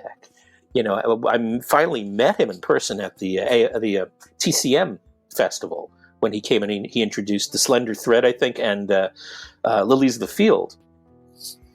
And it was like, I don't know, like we had been lifelong friends in person. Yeah. And no indication he had a cane, walking with a cane, never said anything. Nothing about, dealing with cancer, nothing. And the day I found out that he passed away, it was as bad as when, my mom and my dad passed away, my grandma, who were all pathetically close to me. That's how, I'm not, people aren't privileged like that. And Sergio was someone who, I'll go and I'll go look at, Facebook, you'll have like this date 5 years ago. And there'll be something that Sergio had posted on my wall, like a thing that me and Nate had done, a commentary or something, or just saying, this was one of the best, or loved your Charlie Varick, vid essay, one of the very best that I've did. You have to tell me how to do that one day. I'm like, oh, come on, really, that kind of thing, where that he was just encouraging, and that was him. It was no act. It was and just to look back at his accomplishments, my God, it's just mind blowing. And he did some great. I was just going to say it's the thing that it is him as a person that you can embrace now. And I'm sure I'm not the only one, but the moment that the word came out, I started just ingesting every single thing that he had done again. And good.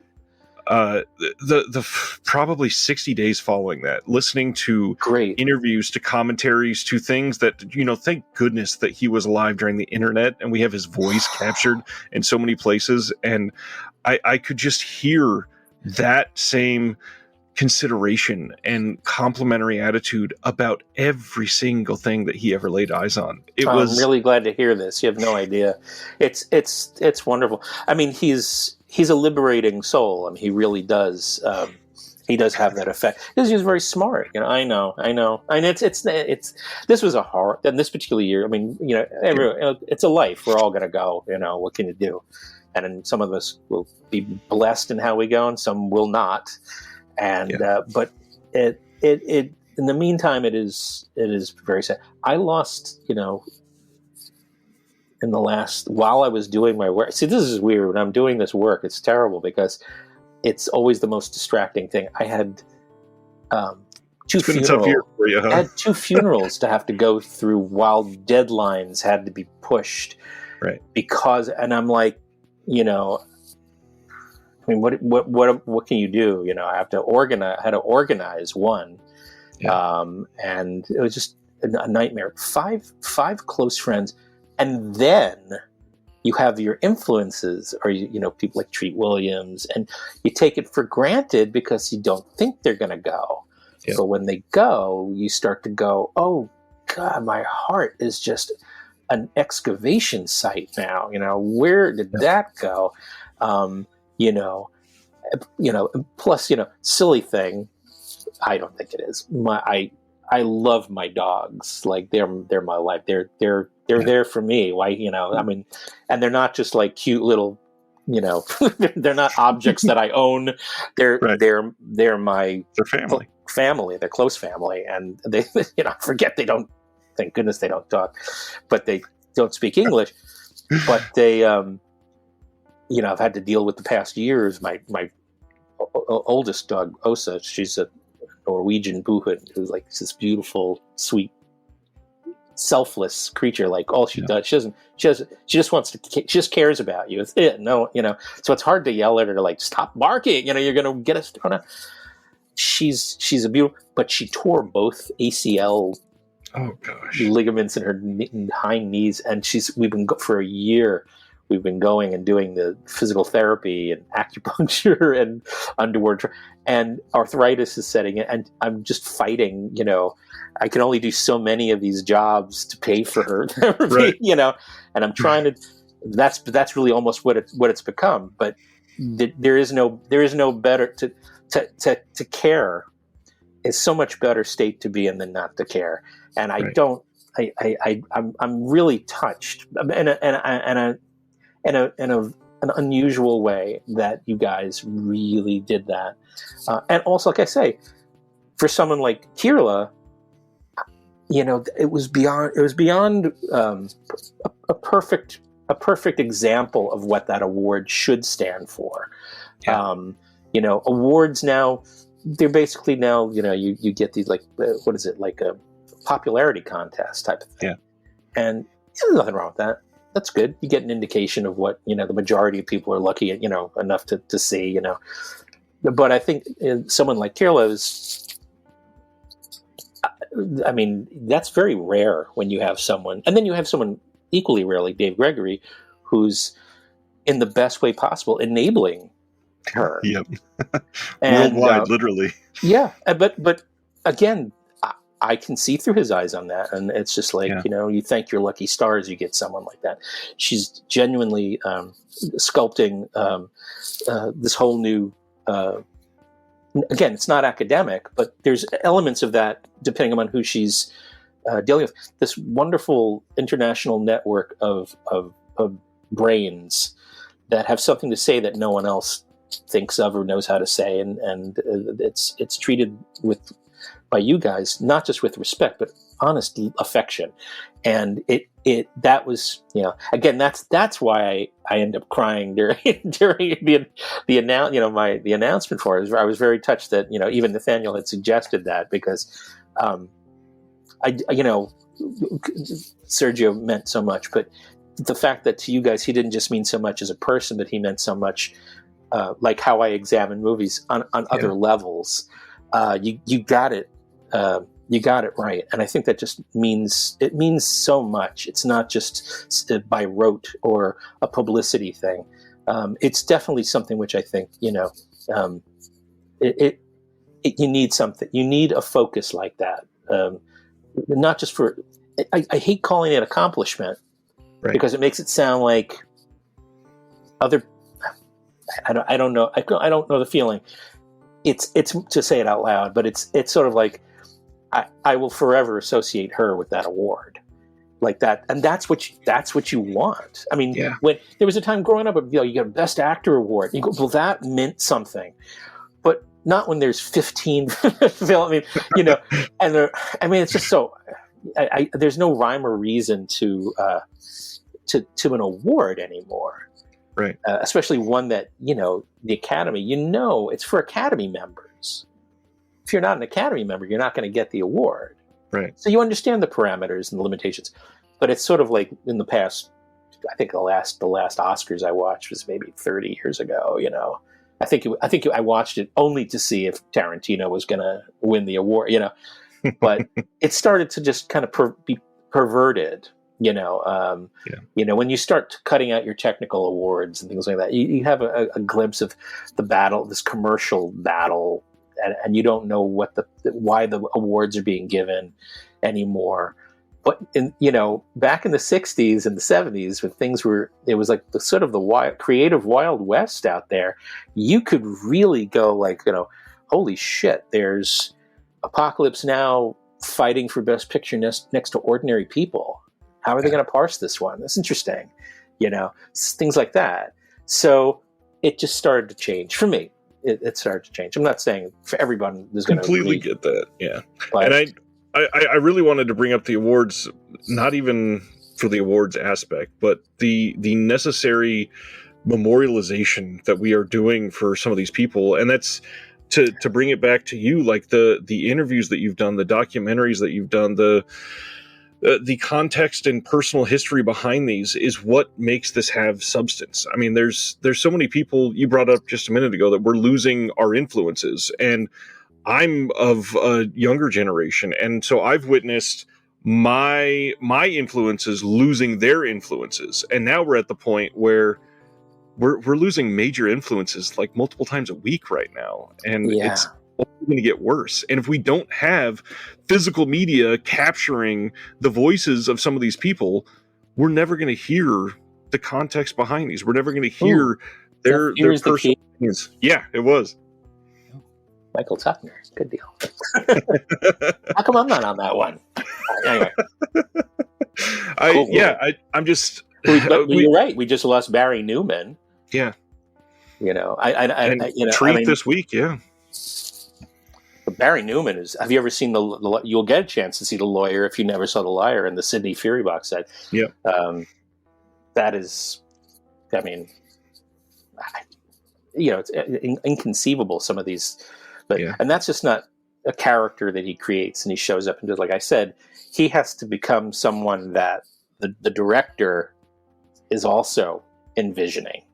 And that's when you notice that this guy's going a little bit beyond where most actors either know to do or are allowed to do or encouraged to do.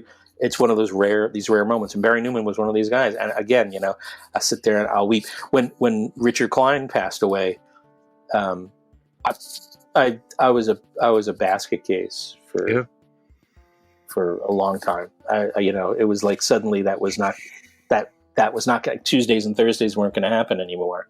And what was bad was that there was that time I had to go back to the East Coast to deal with my dad. My mom had already passed away before, but my dad was now with Alzheimer's. He had to be moved to a home, and so I had like a certain amount of time to clear out 50 years of the family home alone with ghosts from the family, let alone other things. And so then I got back and Richard passed away, and that was, I felt like I wasn't there. I just took it for granted in a way. I mean, not that I've been seeing him up to the point where I had to go back, but he was the kind of guy. He sent me the morning his cat, Snowflake. He had a cat, beautiful white cat, and it passed away. And he texted me in the morning that Snowflake passed away, and I'm like sitting there going like, oh man, and he's confiding to me. I mean, like, this guy taught me everything that was one of those formative voices for me, and I was just lucky enough, to get to know him on a personal level too. But that was again a kicker for me because he was human too, and so that got me. Same thing with Sergio. It's like these certain people, they really did get it, and I think it's good to cry. You don't have to cry, but it's just weird to think that you can get such an emotional connection, like the Treat Williams thing. I get it. He was not just in a couple of movies that people loved. Yeah, he also backed it up by being a good guy. It's like, oh yeah, I don't recall hearing horrible stories about Treat Williams. He was a good, generous guy, brought people with him, treated them with respect, treated things without, what's the word? He didn't look down on the films that he made. Yep. He chose, he trusted the films that were given to him, and he did his best, and he was really good, But you start to care when they're not there anymore, because that's like, oh, wow, gone, and they're gone. It's hard to get it. Movies, that's the one thing about film which is sad, is that you're introduced to another world, and then you realize that it's a world that's created by people. Yeah. And then if you really get like into it, which people we're talking of, our audiences do, you start to really, films reflect not just your interests, but your imagination, and you start to care about the people who provided you with these opportunities to just think and live somewhere else, maybe that you liked. And so I understand, like, when a director like De Palma makes a movie that they wouldn't have, he shouldn't have done that movie. Nah, well, maybe you shouldn't have gone to see it. He made it, but I understand how you can feel that way, because in your mind, I mean, if you've ever seen that movie, Room 237, about The Shining, which isn't, it's not about The Shining. It's about the relationship audiences have with what they watch and what they bring to it. So that's why one of the reasons why I thought that was a great movie, because the only thing, it's just using The Shining as like an excuse, but it does show how people have great perceptions to bring, and you can't help it. Some people don't get that, And that's fine, because the medium wasn't meant to do anything but entertain and make money. But when there's something behind it, you start to care about the person who did this for you, and you can't help it. So it becomes poignant. So I really do. That's why I love the arts, and I love people who respond to it in different ways, different levels, even academic. I mean, I get it. It's when they say I love movies, some people really do. I used to have a great argument all the time with Roger Ebert that he doesn't give a fuck about movies at all. He really hate. I said, you wouldn't have 2 books called "I Hate Movie." I hate this movie. You wouldn't have Dog of the Week if you didn't want to create some kind of moral gimmick that doesn't really exist on any plane, because you're doing what you're supposedly, And he goes, I'm just supposed to give a thumbs up and thumbs down. And I go, well, I don't have to respect you. Way to reduce that. I can like your work, but certain things I think are certain hypocrisies. I just like, when you're toying with people's perceptions, you're also toying with other people's careers. And I know a few people back in the day who, when Siskel and Ebert gave a Dog of the Week, that was the end. And nobody wants to admit that. They want to think that it did. And they were told, So yikes. I have but that's a critic, that's the job. Right. And that's why, even Sergio, I would tell him, I go, I hope you're not going to say that in my presence, about this movie. I said, you're entitled. Everyone's entitled. I'm entitled. Everyone's entitled to feel safe. But, that to me, it's sort of like, you're talking about yourself, and if you really are this person with such an open heart and such it's to me, sort of an unfortunate aspect to human nature, which everybody, it's everybody. It has nothing to do with singling out anyone, but yeah, I mean, and you're right. I mean, you're right to feel this way.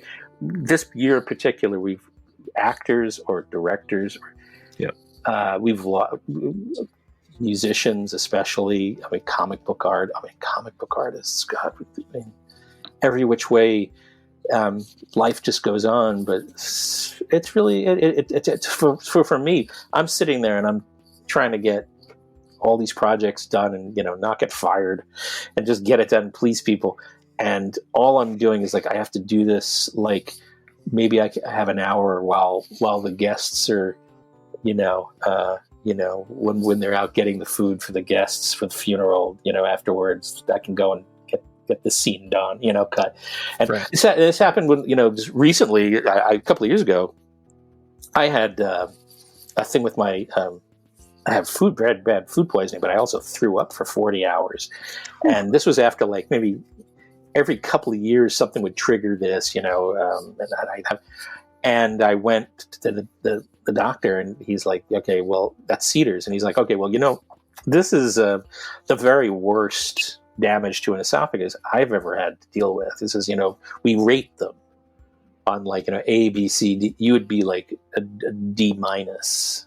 And so I'm like, and I couldn't at the time after this happened, I couldn't even swallow. Like I tried to swallow a thin sheet, tasted good, a thin sheet of deli ham, almost choked to death.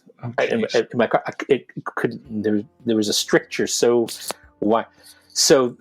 I was in the hospital editing the Play Misty for me. The hour and 20 minute thing. Play Misty from feature length vid essay on Play Misty for me for Kino, and I'm in the hospital. I'm like, oh, okay. And this has happened a couple of times. This is really, you start to. That's why because I think I've had this like sort of like an extended brush with mortality, and caring my nieces, my nephew, my sisters. What are they going to do if I, I won't see them for sure, but I can't. I can only hope that they would miss me a little bit. Right. But I don't know if anyone who listens to my commentaries would miss me. But that's it's part of par for the course.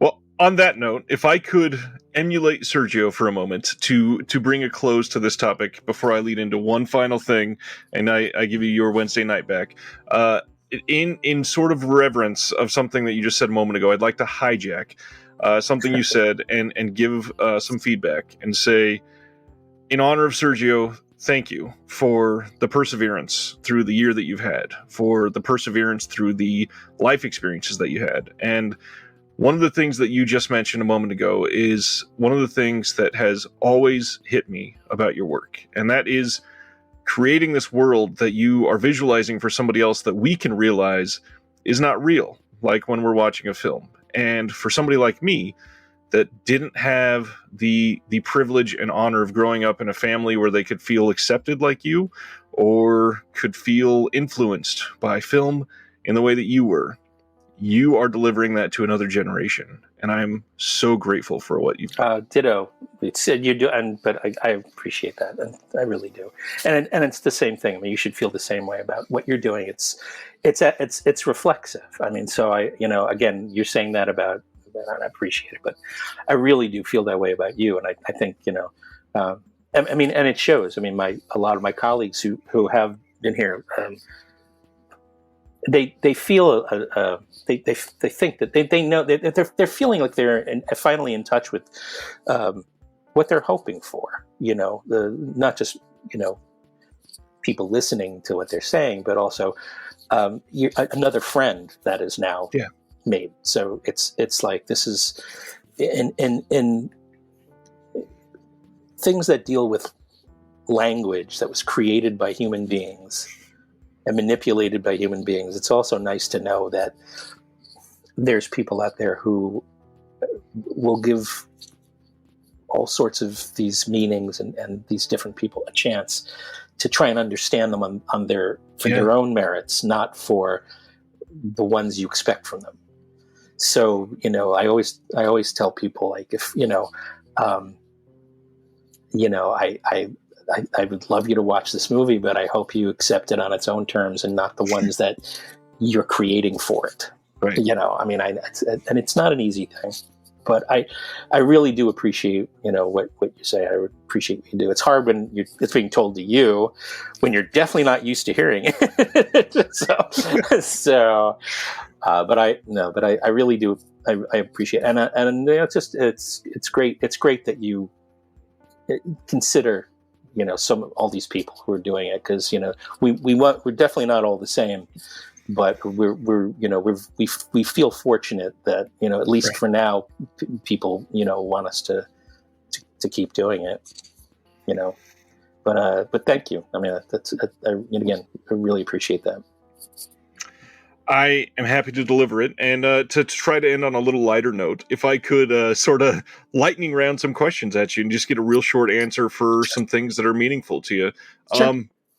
New York, what is the first film that comes to mind when you think of Long Island?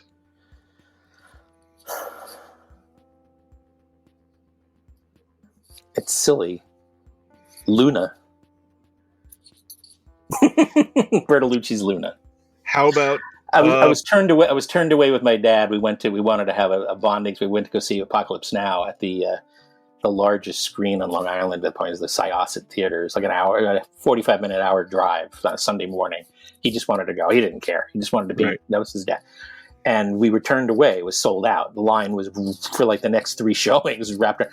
So we went across the street to the Cinema 150, where it was a curved screen. We saw Bertolucci's Luna, and that was like a religious experience. So we shared that. So that's why. That's the first thing I think of, because that was an excursion, a Sunday morning excursion, sort of impromptu, and we were so strange. But how about now for L.A.?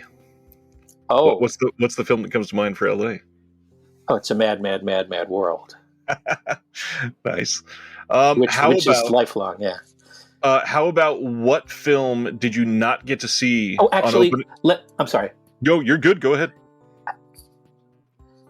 John Landis's Susan's Plan.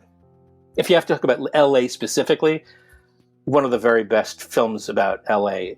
A disturbing. It's like watching a like a daily episode of something odd, like the news on KTLA actually come to life. If you haven't seen that, it's a really... I've not seen that. It sounds incredible. Yeah. It really is. I mean, I actually I couldn't believe Nastasia Kinski, I thought was really brilliant in it. And the film's been derided and mocked for a long time. But I actually was given a moment where I could tell her this over dinner. I was invited to the Italian film group down in Westwood, and they had a little thing afterwards, and Nastasia Kinski was there, and I said, well, I got to tell you, it was one of the most difficult parts I could possibly imagine an actress trying to do, and such tonal shifts. I said, but I really thought you were quite brilliant in that. This was like an hour later, I feel a tug on my shoulder, and she's like, I just wanted to thank you for that. I never heard, and no one ever, I didn't even know. That's the last film anyone would have noticed me in. And she was really great.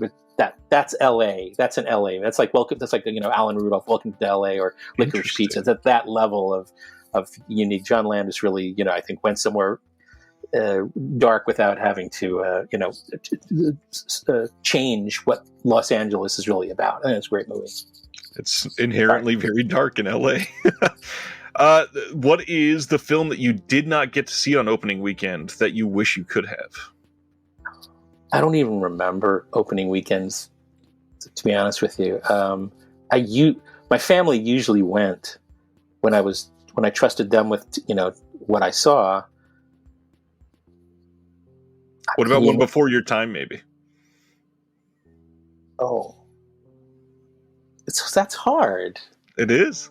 That's hard. I mean, I've seen so many movies, first of all. Yeah. It's like, I don't know. It's a great question. Okay. It deserves an answer, but it's like looking for a needle in a haystack. I'm sure there has to be. Oh, The Wild Bunch. I would have liked to have seen an opening weekend. I think we saw two or so weeks after my family went. It didn't come to a theater near us. It wasn't in the theaters but once I saw it, I remember feeling, and I don't even think I was in kindergarten. Maybe I was in kindergarten. I was actually angry that we didn't go and see that first. So that Wild Bunch I can actually say, because my mom and I ran to see Cross of Iron when it came out, and that was stupendous. Wow. Ken Russell, I think I saw everything. Well, not opening weekend, at least in my mind, it was, close. in the heyday of exactly in that first week or first weekend maybe, but not the first. Yeah. But yeah, I was never opening night oriented. I just wanted to see stuff, so. All of my personal answers for that would be just to see the way the zeitgeist was affected for it. Like the original King Kong, just everybody going, what the fuck? Yeah, right. Okay. That's a profound answer, sure. Yeah. Yeah. Gosh, the last thing, and I'm sorry to put you on the spot like this. Okay. Grief and death. To bring it back to another personal point before we leave, okay. Is there a film for you that has been personally very comforting, that if somebody is going through a year like you've had, or like our society has had, that you would say, hey, this is one I've turned to, maybe it'll help you?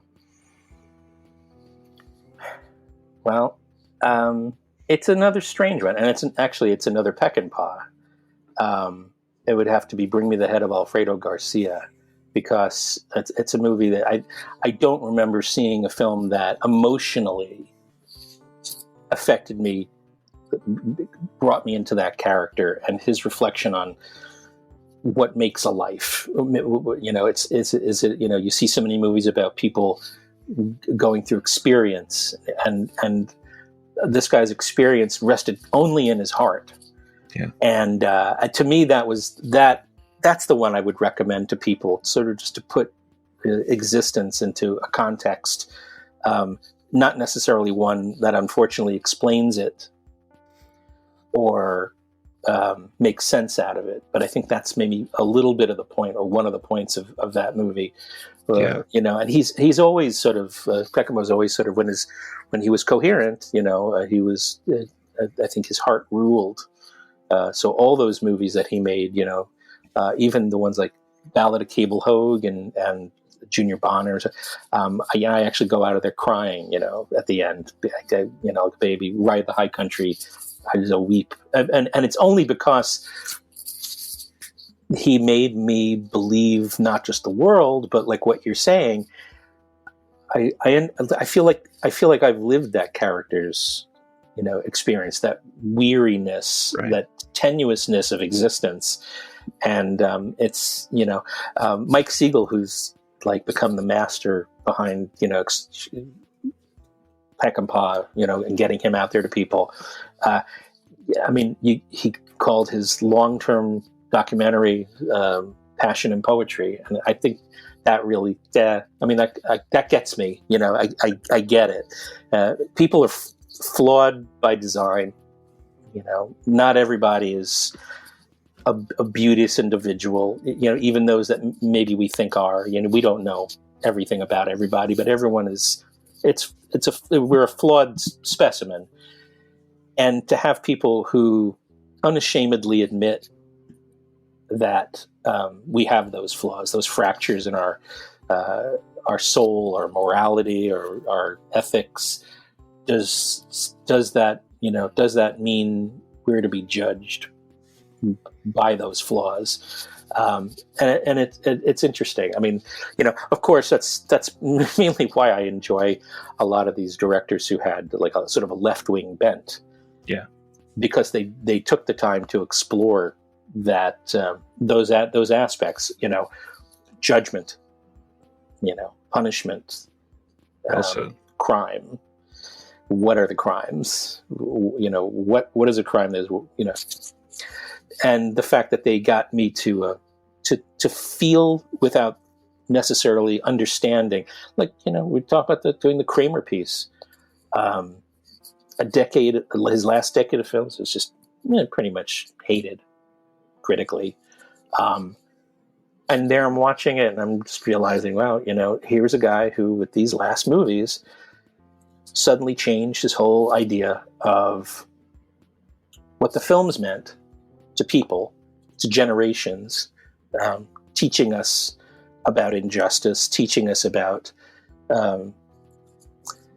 the things, the terrible things that people do get away with morally, ethically, to other people. And here, suddenly, he's critically out of touch, commercially out of touch, and without hammering his heavy-handedness, quote, which is critically, what he's assigned, his heavy-handedness in his heyday, when he was successful, showed that people were afraid of this education he was giving people because it made sense. And right. Some people didn't appreciate that. But now you have a director who suddenly changes. And after one movie where after a life, almost a lifetime of, 35 years, 40 years of making an acclaimed, emotionally, these epics of morality, suddenly he's making movies about his confusion as to who he now is, who is listening to him, why would they listen to him, and what is he trying to say? All of those movies are predominantly about that confusion, especially The Domino Principle, and especially Runner Stumbles. Runner Stumbles, you can watch on a superficial level and go, all right, all right, well, the hairstyle isn't quite 1920s for Dick Van Dyke. But, I'm watching it and I see that Dick Van Dyke has a very striking physical resemblance to Stanley Kramer. And having talked to, having done that interview that's on the Domino Principle disc with his widow, Karen Kramer, brilliant woman, and lovely to talk to, and very generous with her inside views to her husband. He, according to her, he was someone who had to fit the main character with all its flaws, with all its hand in glove. And I could not shake that when I started watching the last decade of his movies, which had all been sort of critically, some of them were truly reviled, and then they were. I mean, Domino Principles was reviled, and there it is, and I'm like, wow. All these things that were leveled about the film, like, the plot's confusing. They didn't understand it. Gene Hackman's a character, doesn't understand what's going on. He's totally confused. And if he's confused, how are they not going to, how come we're confused too? We don't. Exactly. And I'm like, did you ever think that Stanley Kramer feels like he's a little confused too? The people that are controlling him. There's the social relevancy.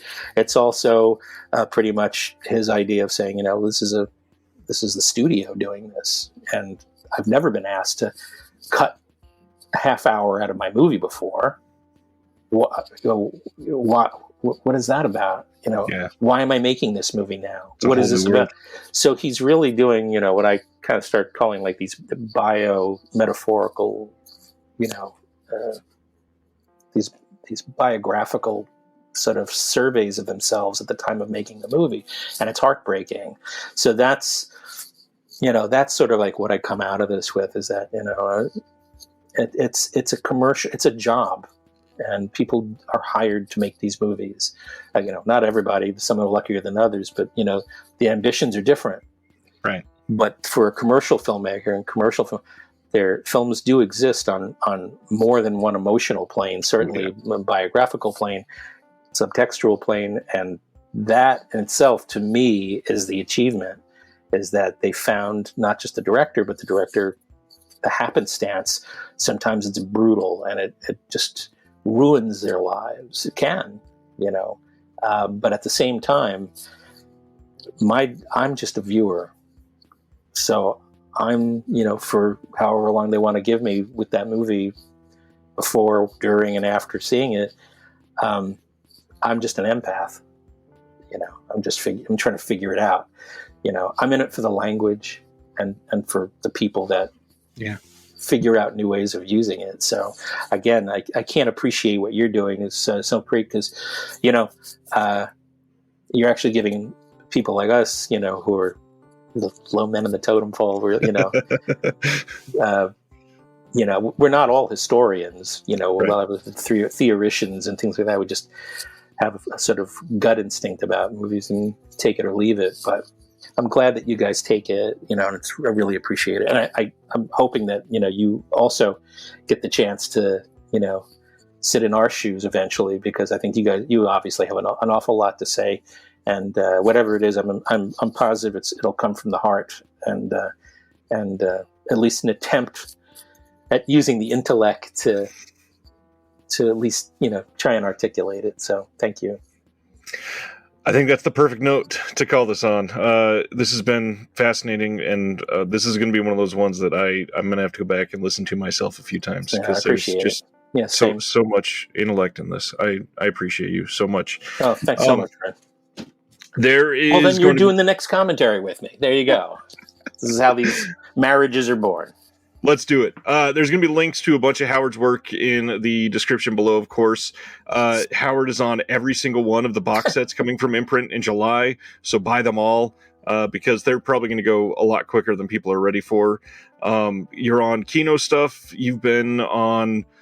you got umbrella stuff coming up. You got all kinds of stuff. What's one coming up that you're super proud of that's been announced already?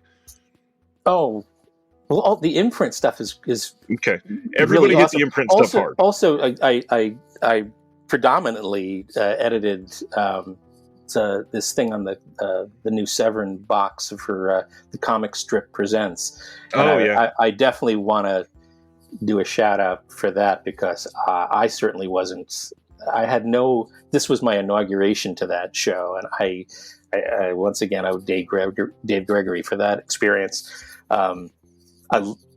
I loved working on that. As far as my experience with them, I can only go for when I'm editing for that. I can only go so far as to either what's given to me or what I literally understand how to handle. So that was hard for me. I hadn't experienced anything that I was totally alien to, right. And there's so much on that box set.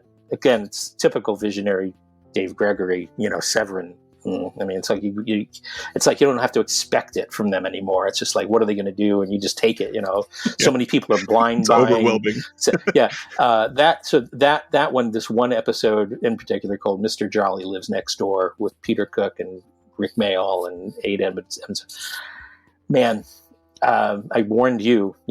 Don't even have particles of food near your mouth during that. I mean, you'll end up in the hospital. It is brutal comedy.